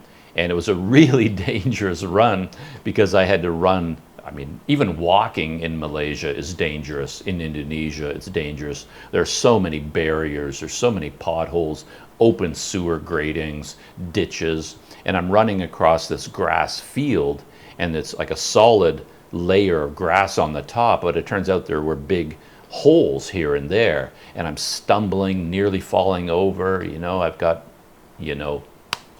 I've got my GoPro in one hand, I've got my phone in the other, and I'm sort of thinking maybe I can hit cancel while I'm running, because I'm worried that the second I get on that bus and the door closes behind me, the Grab driver is going to show up right then. So I kind of want to cancel the ride before I get on the bus. So I'm running through the field, I'm holding the GoPro, I'm thinking, can I hit cancel? Can I hit cancel? I'm waving at the bus driver at the same time, and then I made it. The bus driver, he had closed the door, getting ready to leave, but he saw me, trundling in his direction, and he actually waited and he opened the door, and I got on the bus. And then I was really excited. I was going to get to use my touch and go card because I have this Malaysian touch and go card, which I love so much. And I just haven't been able to use it, not here in Port Dickson. And I thought, yes, taking a bus, I can beep in and beep out. I can use the power of touch and go. So I got out my touch and go card and I looked at the driver. It's like, do you use? And he's like, no, money only. I can't even use my touch and go card. So I'm putting it away. And of course now the bus is in motion. And I'm standing there really hard to keep my balance because the bus was tossing me from side to side. I've got all these things in my hand. I'm trying to cancel Grab. I'm dealing with my knapsack. I've got my wallet out now, and I'm putting away my touch and go card, trying not to drop anything. And I feel like I must be really annoying the bus driver because he's got a job to do. He's got to drive the bus. He can't have passengers sort of, falling into his lap while they're struggling with their wallet. And to be honest, I had tons of questions for him because I don't even know where this bus is going. Does this bus go by the Seafront Hotel? Or does this bus only go to the Port Dickson terminal and I have to change buses? And if I do, what bus do I change into? And what time does that bus leave? I had a bunch of questions, but obviously I couldn't ask him any of these questions. He's busy driving the bus. But anyway, I did ask him how much. Like, I don't even know where the bus is going, so I was expecting him to say, well, how much to where? How far are you going? But he just said 2 ringgit. So I assumed that was going to take me to Port Dickson. Thought I saw a bus out there, but it was just a big truck. And then he said 2 ringgit, so I thought, okay, I'll just give him the 2 ringgit, and we'll just see what happens. We'll see where the bus goes, where it stops, and I'll watch the other passengers to see what they do. And in this case, the bus just went into Port Dickson, went into the bus terminal. I'd never been in the terminal before, but I'd seen it many, many times. And then the bus came to a stop underneath this roof, and everybody on the bus got up and left the bus. So I figured, okay, this must be the end of the line. So I got off the bus too. There didn't seem to be an opportunity to bother the bus driver about, I'm such a dumb foreigner. Can you tell me where I go now? What can I do? But I got off the bus and I got out my phone. I sat there and I'm kind of looking to see the schedule according to Google when the next bus is that I have to get on to head towards the Seafront Hotel. And according to all the schedules that I could find, it was going to be 2 hours before the next bus that was going to take me past the Seafront Hotel. Now, obviously, I'm not going to wait that long. It's going to take me less than an hour to walk there. So once again, I was all set up to go walking. I was leaving the bus terminal intending to walk to the seafront. There's no way I can wait that long for the next bus. But then I noticed all these people getting on another bus. There was another bus in the terminal, and all these people were getting on it. And I wondered, I don't know. Maybe I can take that bus. Who can tell? So I got out Google Maps and made sure I had Google Maps open with the Seafront Hotel. And I went on to that bus, and there was a driver and another man having this casual conversation. They weren't working or anything, so I didn't mind interrupting them. And they seemed very willing to engage with me and answer my questions. And the guy said to me, not the driver, but the other guy, so where do you want to go? And I said, well, I want to go to the Seafront Hotel. And I think maybe your bus is going to go right by it. And I showed it to him. And then he says, yeah, I can get you there. Hallelujah. And I asked how much, and he had to think about it. I think everybody getting on that bus, they were going from Port Dickson to another city called Seremban. And there's a bus station. And from Seremban, then you can spread out and go wherever you want by bus. I think that's where everybody was going. And they don't really drop people off along the way. They might pick up more people. So he had to think what the fare would be. And he said, 1 ringgit. So I gave him 1 ringgit. And then I just stood near the front of the bus because I knew we were going to be there very, very quickly. There's no reason to go all the way to the back of the bus and get a seat, because by the time I sat down, I'd have to get up again and walk to the front to get off. And I wanted to make sure he understood what we were talking about. I couldn't assume that he really knew Seafront Hotel and what I was talking about. I wanted to be standing at the front of the bus, looking out the front window, and I had my GoPro out and I'm filming some of this. And then as we got near, I started talking about the Seafront Hotel, narrating my YouTube video. But in my mind, I wasn't really narrating the video. I was talking to the bus driver. I wanted him to hear what I was saying. So I was aiming the GoPro and I was saying things like, oh, there's the Seafront Hotel. Yes, I'm staying at the Seafront Hotel, and there it is right there. So this bus is going right by the Seafront Hotel, and this is where I want to get off. And I'm sort of aiming my conversation at the bus driver, hoping he picks up on what I'm laying down. And then he did, and he pulled the bus over. He even went past the official bus stop. There was a bus shelter. I assumed he would stop there. But then he actually went past the bus stop and then pulled over right across the road from the seafront. So he knew exactly what was going on. He opened the door and I got off and bus went away. Successful, well, semi-successful bus ride on Planet Doug. I say semi-successful because I really wanted to take a grab and the bus was confusing and somewhat complicated because I had to change buses. I couldn't even do it on one bus. I had to figure out 2 buses, and none of the schedules made any sense, and I never understood what I was doing at any point. And it wasn't very comfortable, I'll tell you that, because the bus ride was really rough. These buses were not gliding on perfect suspension. We were just going up and down and thrown from side to side. A lot of noise, too. These buses, when they hit cracks and potholes, I mean, it's just like bang, crash, rattle, bang, crash, rattle. So we're not talking about the comfort of a car, a grab car. It was a pretty rough ride, but interesting. Always a new experience. You can never complain when you have a new experience like that. So it was a lot of fun. And I managed to take a city bus in Port Dickson for the first time. And I would do it again, especially if I want to go into Port Dickson for some reason. I have some confidence. You have to plan ahead. You have to be ready for the fact that when I go out to the bus stop, I could be there for an hour. So you just have to take that into account and just make sure you go out there with something to do. You don't want to go sit on the bench and then just get all stressed out for an hour. Just have a podcast to listen to, a YouTube video to watch, a YouTube video to edit on your smartphone. Have something to do to pass the time. And then when the bus comes, the bus comes. So anyway, I conquered the bus in Port Dickson. I'm very happy about that.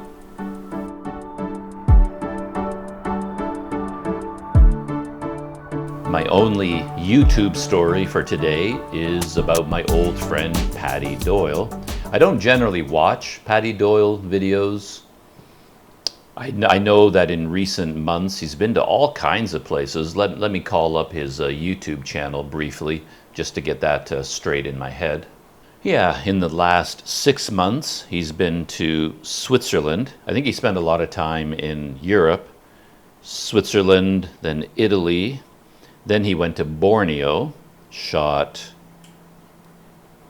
6 videos in Borneo. Then he went to Sri Lanka. And then after Sri Lanka, where did he go? Went to Chile and Argentina. And then he went to Antarctica, all in the last 6 months. And the reason he kind of showed up on my radar again is because I saw a community tab posting from him where he said that his next adventure, what he calls his next level adventures, his next level adventure is going to be bike touring through Thailand. So he's going to be riding a bicycle, and that got my ears perked up. I was like, beep, beep, beep, beep, beep, beep. Bike trip, bike trip. So I want to watch his videos about his bike tour. But it turns out he's a lot smarter than I am, and he knows in advance that bike touring and shooting and editing videos at the same time, shooting, editing, and uploading is a really hard thing to do. So apparently he was basically saying, I'm going to go on a bike trip across Thailand, but I won't be posting any videos until later. So he's going to do the journey, record it all on video, and when the journey is over, or almost over, I guess, then he's going to edit and upload the videos. So I'm going to have to wait a while. And he basically said, if you want to follow my journey in real time, you can do that on Instagram, but not on YouTube. So anyway, I was disappointed about that.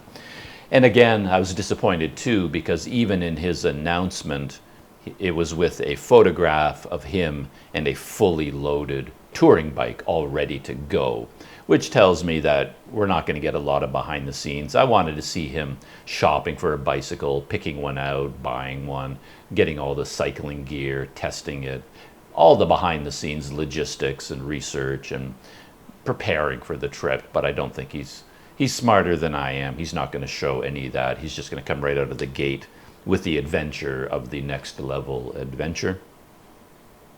So that's kind of how I got back into Paddy Doyle. And then when I was looking at his recent videos, I wasn't that interested in watching them. Switzerland, Italy, these sorts of things don't really jump out at me. Borneo does, of course.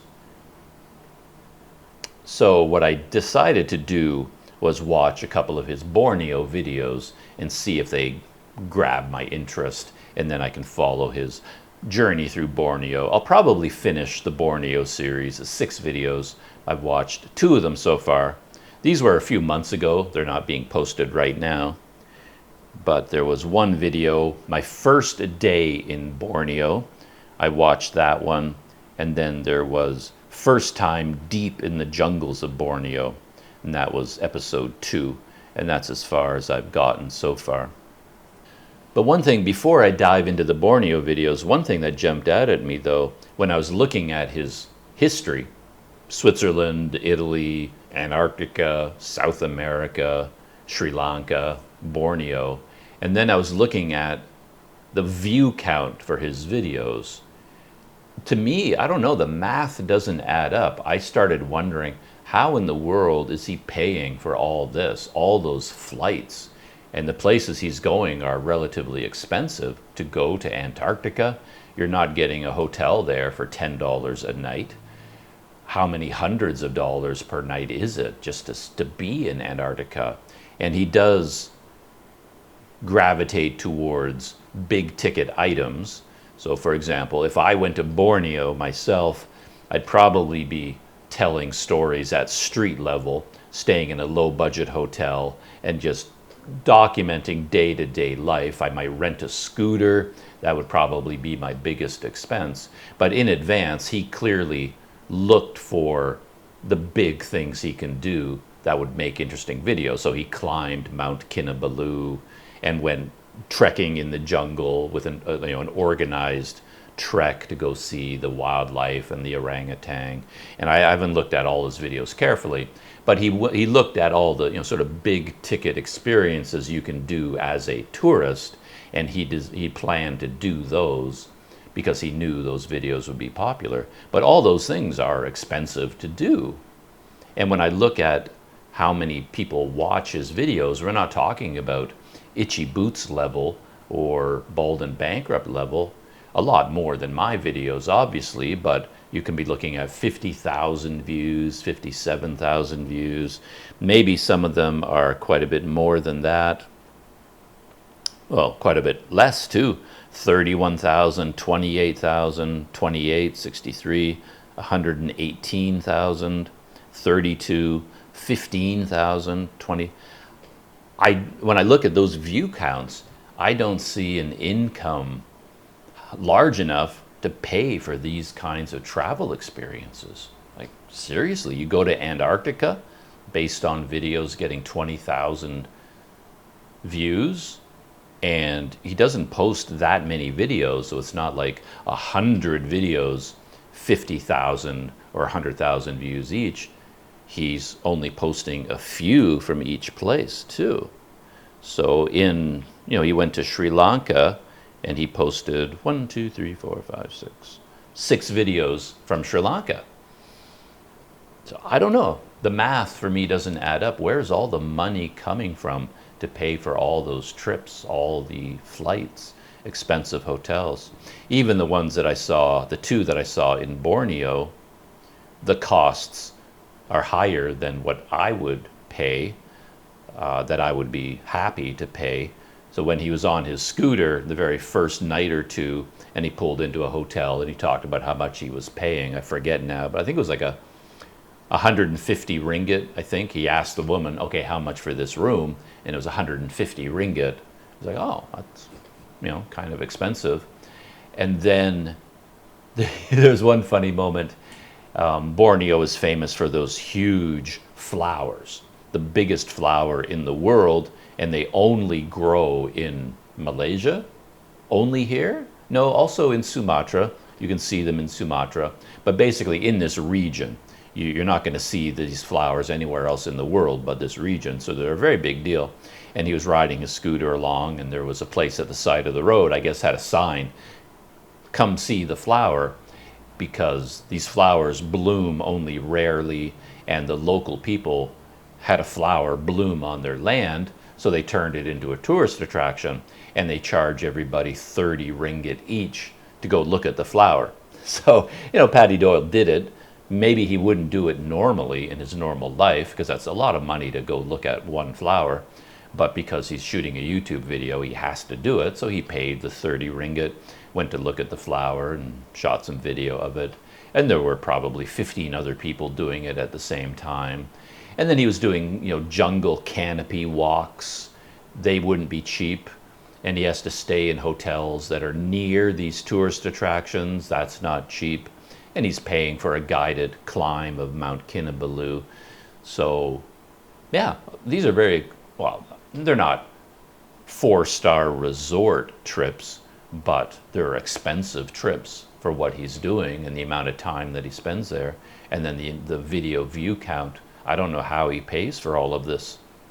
Yeah, it's kind of a question that I have. And of course, when I'm watching his videos, I'm not really watching them from the point of view of enjoying a travel video. I'm looking at it more from a YouTuber point of view. Like, what are the logistics? How is he filming the experience? What microphones is he using? What cameras is he using? How is he editing and uploading? All of those sorts of things are what I'm mainly looking for. And I was kind of surprised because he rented this scooter and he has a GoPro on a chest harness. I put my chest harness under my clothing and I have it sticking out through a hole in my chest. But he has the same chest harness. He has the GoPro one. I didn't have the GoPro one for a long time. I had a third-party model. And I recently bought the GoPro version because I thought it would be better, and in many ways it is quite a bit better. But I still put it underneath my clothing, but it is a little bit thicker. The padding is thicker and a bit more awkward underneath my shirt.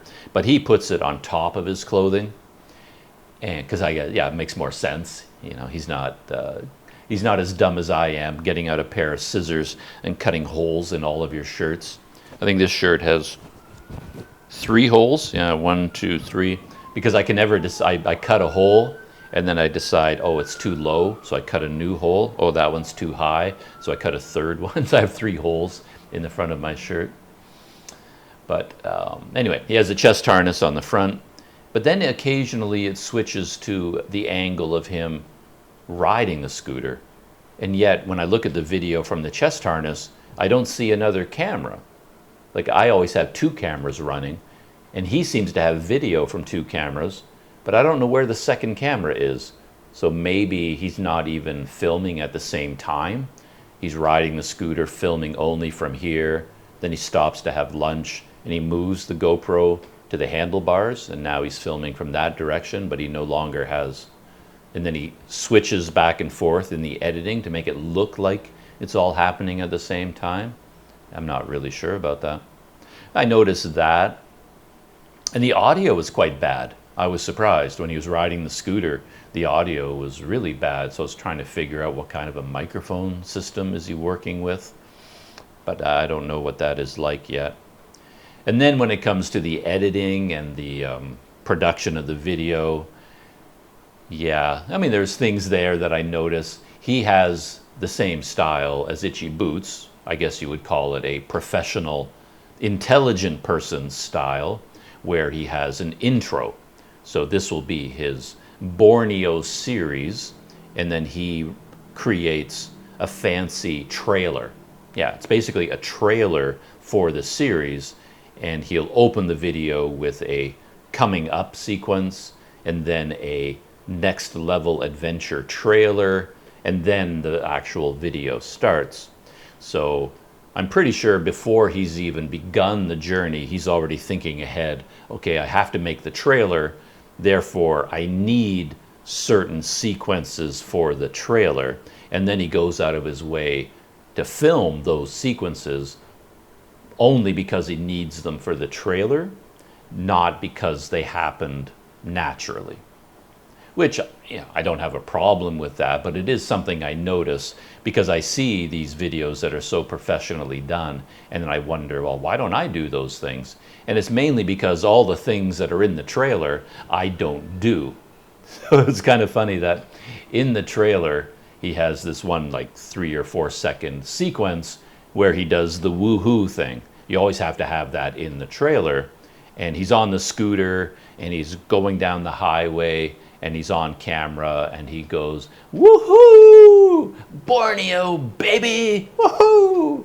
And then he does that, and he cuts it out and puts it in the trailer. And I was wondering, oh, when did this woohoo happen?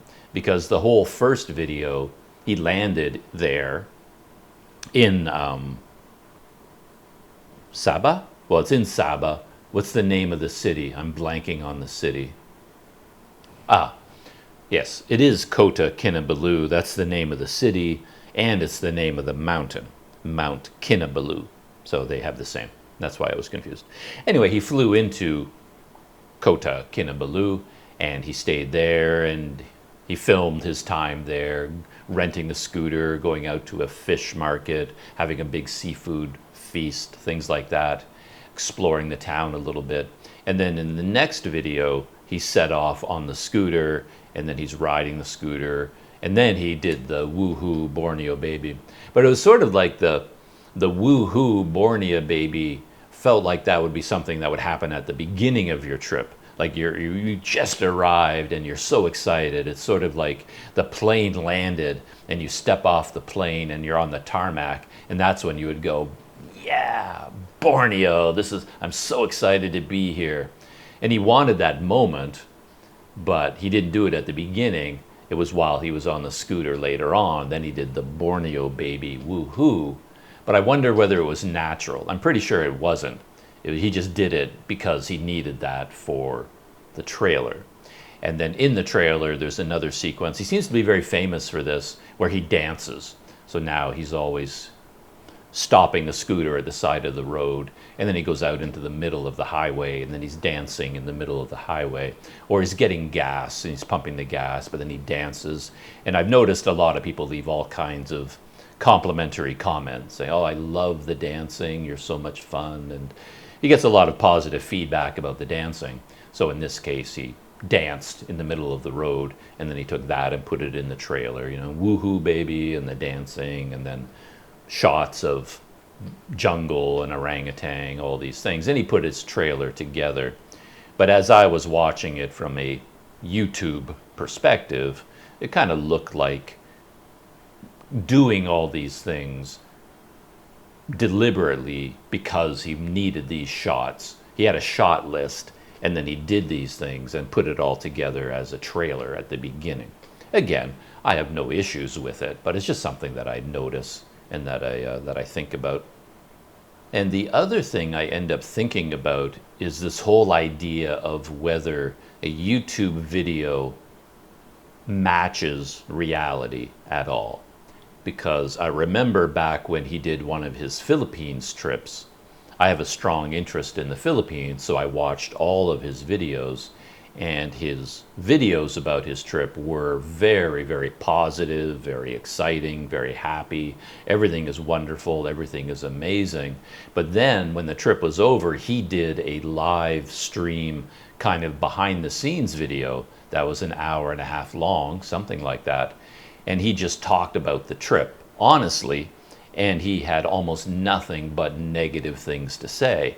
He talked about all these problems he had. A lot of things went wrong, things he didn't like. And that felt like a very realistic appraisal of what the Philippines journey was like. So all of these things that he talked about is in his behind the scenes video, how horrible this hotel was, how much he hated it, how this went wrong, he didn't like this, he didn't like this. None of that was in the videos that he posted. He was very careful. He even said, if he talked about it as part of his strategy, that if he stays at a hotel and it's a terrible hotel, he just doesn't talk about it. He doesn't film it, he doesn't put it in his videos. If he goes to a restaurant and it's not a good experience, the food isn't good, there's nothing special about the place, even if he shot video, he won't put it in the video. So he only includes the hotel in his video if it's an amazing hotel. He only includes a meal in his video if it's an amazing meal, and all the negative stuff, he just pretends it never happens. You don't see it in the videos. And I noticed that in his Philippines videos. So I was wondering whether he was doing the same thing for the Borneo videos, because the overall tone from the titles and the thumbnails is clearly like bucket list stuff, like woohoo, Borneo, it's amazing, this is my dream, and you know, orangutans and the wild jungle, and everything is positive and over the top and amazing. But in the first two videos that I've watched, there's kind of a negative, drab kind of tone going on. He landed there, and I don't know, there's just a low-key vibe. So for example, when he saw the flower and he had to pay 30 ringgit to go look at the flower, the way he described the experience was very low-key and somewhat negative. And he talked a lot about how the people who set up this business, they must be making a ton of money, and how lucky they were that this flower bloomed on their land. And then when he went to look at it, his main takeaway was, yeah, it's a lot smaller than I expected. This whole, you know, the biggest flower in the world, and when you see them in museums, you know, they're 6 feet across, you know, and this one was, I don't know, this big. And he said, yeah, it's a lot smaller than I expected. And it felt kind of weird to him, I think, to pull over to the side of the road, pay 30 ringgit, walk down this trail, and there's 15 other people all standing around this flower taking pictures. He waits for his turn, looks at the flower, takes his picture, and then the experience is over. And he didn't sound that enthused about the whole thing. And apparently a storm system moved in that he didn't know was coming, a big storm system. And again, I've only watched 2 videos so far, so I don't know how long this storm stuck around. I don't even know how long he was in Borneo in real time. Was this a month in Borneo, or was he there for 5 days and just went boom, boom, boom, boom, boom, you know, experiences, and then flew out again? I don't know. But he was caught in quite a bit of rain, and it was cold and it was drab, and that seemed to affect his mood as well. Even starting from Kota Kinabalu, he didn't like his scooter. He talked quite a few times about how unexciting it was, a little bit rattly, a little bit ordinary. The overall tone, is what I'm saying, felt sort of negative, and I'm wondering how that's going to play into the videos overall. And is he doing the same thing that he did in the Philippines, or he's trying to play it up like an amazing experience? Because again, if you look at all the thumbnails, there are no negative words in there. Time for a seafood feast, deep in the jungles, experiencing the wonders of Borneo. This is why I came to Borneo, nature's paradise. You know, a lot of hype, a lot of this is all amazing. And I'm wondering what it was really like.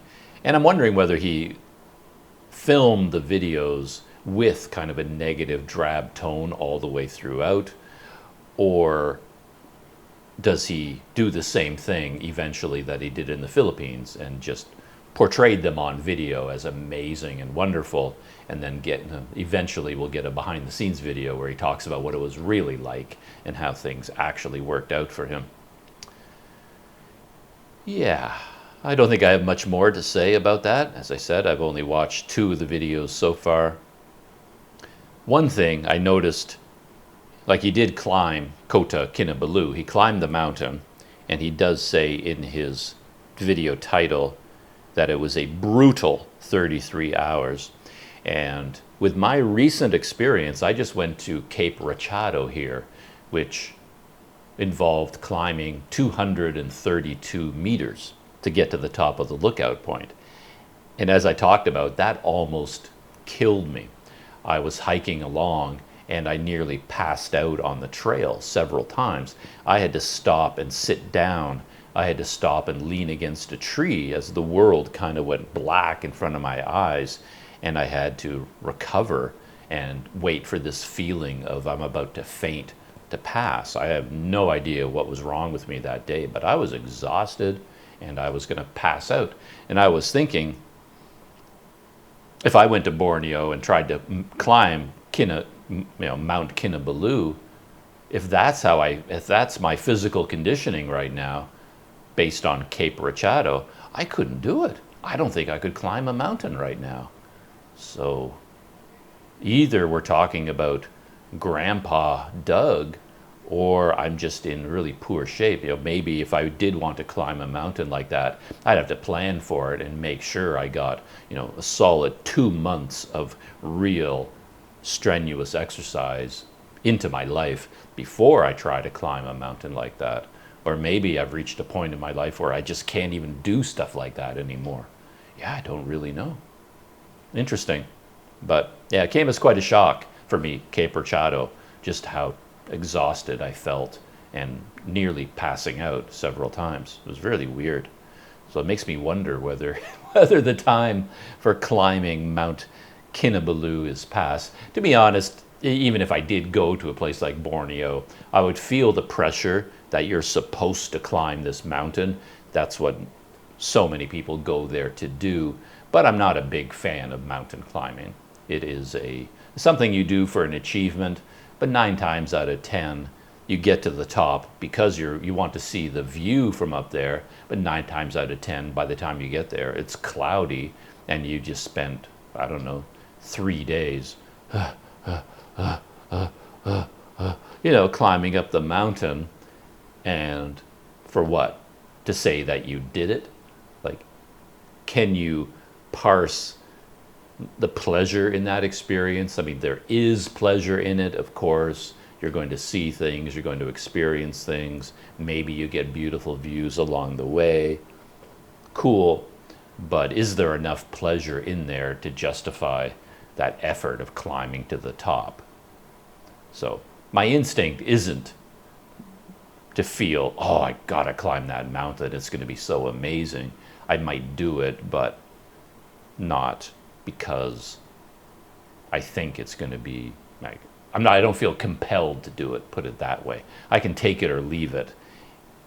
So yeah, volcanoes in particular. Volcanoes are really hard to climb because of the steepness, and then you're climbing on all that loose lava rock. It's exhausting, and 9 times out of the 10 you get to the top and it's misty and you can't see anything, and there was no views to reward you when you get to the top anyway. So what was the point? All right.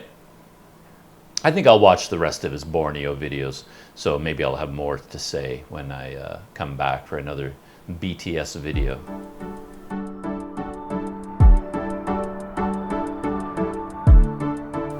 As always, I have a bunch of things ongoing in my life of pop culture consumption, but the one that jumps out at me that I thought I'd mention in passing is the 2nd season of Halo. This is a brand new thing to me. I don't play video games. I have no idea what the Halo video game looks like. I don't know how you play it. I don't think I've ever seen it. But this TV series is based on Halo. And I remember I watched the 1st season, and I know it got mixed reviews. People didn't love it, but people didn't hate it either. And for what it was, I kind of enjoyed it. I enjoyed the physical aspects of it. I love the mech suits. I love the idea of these soldiers. I think they call them Spartans. So they take humans and maybe they mess around with their DNA to create super soldiers. It's been a long time since I watched the 1st season, so I can't really remember what the deal is with Spartans in particular, whether they have physical enhancements to make them stronger, faster, better reflexes, more intelligent. But however they created them, they are super soldiers, and then they don, a massive head-to-toe suit of armor with weapon systems built into them, and they are like unstoppable killing machines. And these Spartans are part of a war. The humans are using them in a war against some kind of an alien race called the Covenant. Maybe there's many different alien races involved. I don't think they've shown a whole lot about what the Covenant is about, but apparently these alien races are set on wiping out the human race, and the Spartans are the humans, one of their lines of defense to fight against the aliens. So I guess these aliens are bigger and more powerful and have better weapons. And when they come up against normal humans, they just wipe them out because they're so much more powerful. But the human Spartans, in their suits of armor, they can actually take on the Covenant aliens, take on many of them at a time and fight against them. So I mean, that and I enjoyed that. I enjoyed the whole mythology of the Spartans, how they're developed, and then the suits of armor they use, the action sequences, the technology of this world. I think it's like set in the 26th century, so it's hundreds of years in the future. All technology has advanced, weapon systems, computer systems.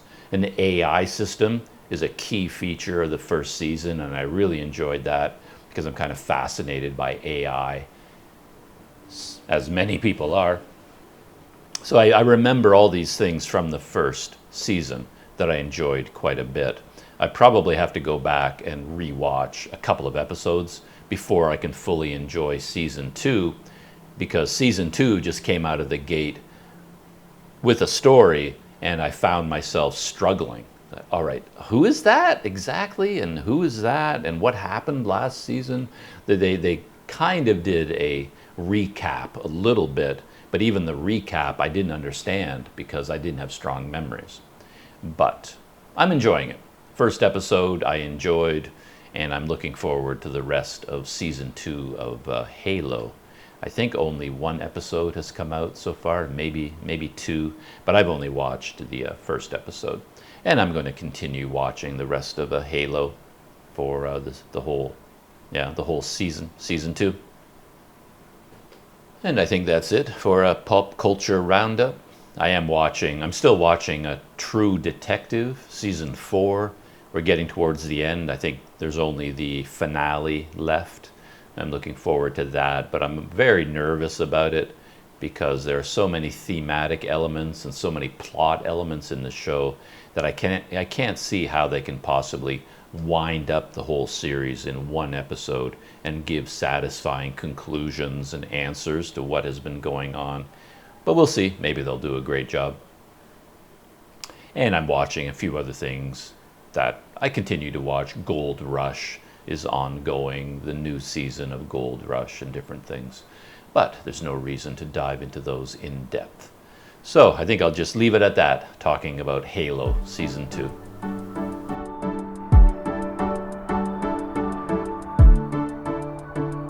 All right, that is it. Time to wind down. I was talking for a long time, and that was partially because I had my computer busy exporting videos, and it was taking a long time.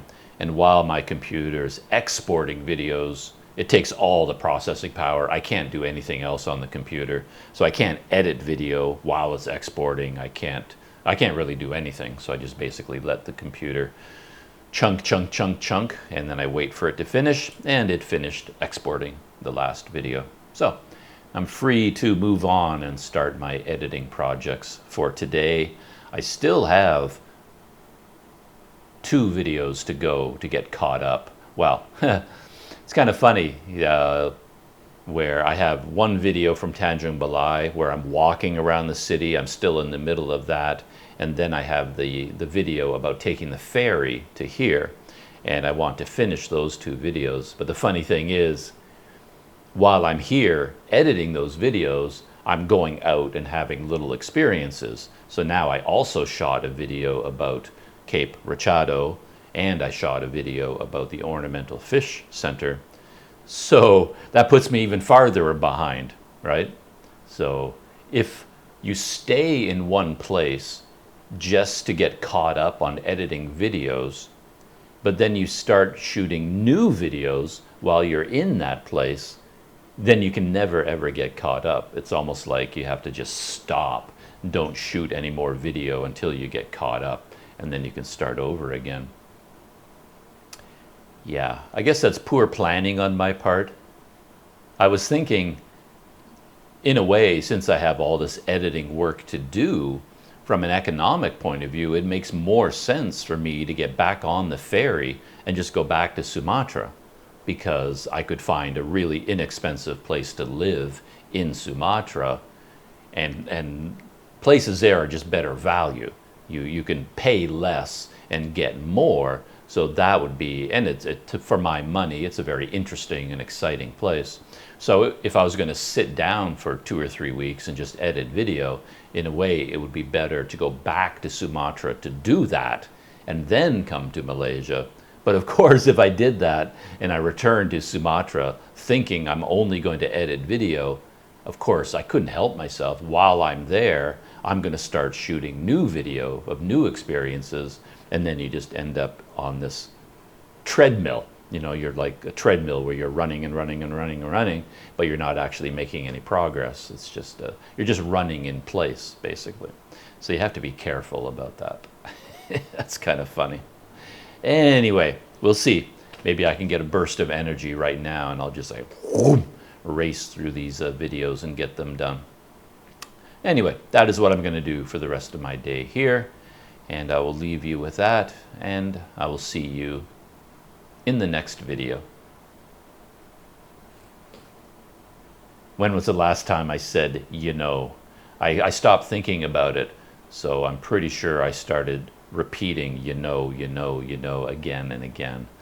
But I'm gonna beat this. I'm gonna train myself to stop saying it. We shall see. Could be impossible, but I have hope, you know?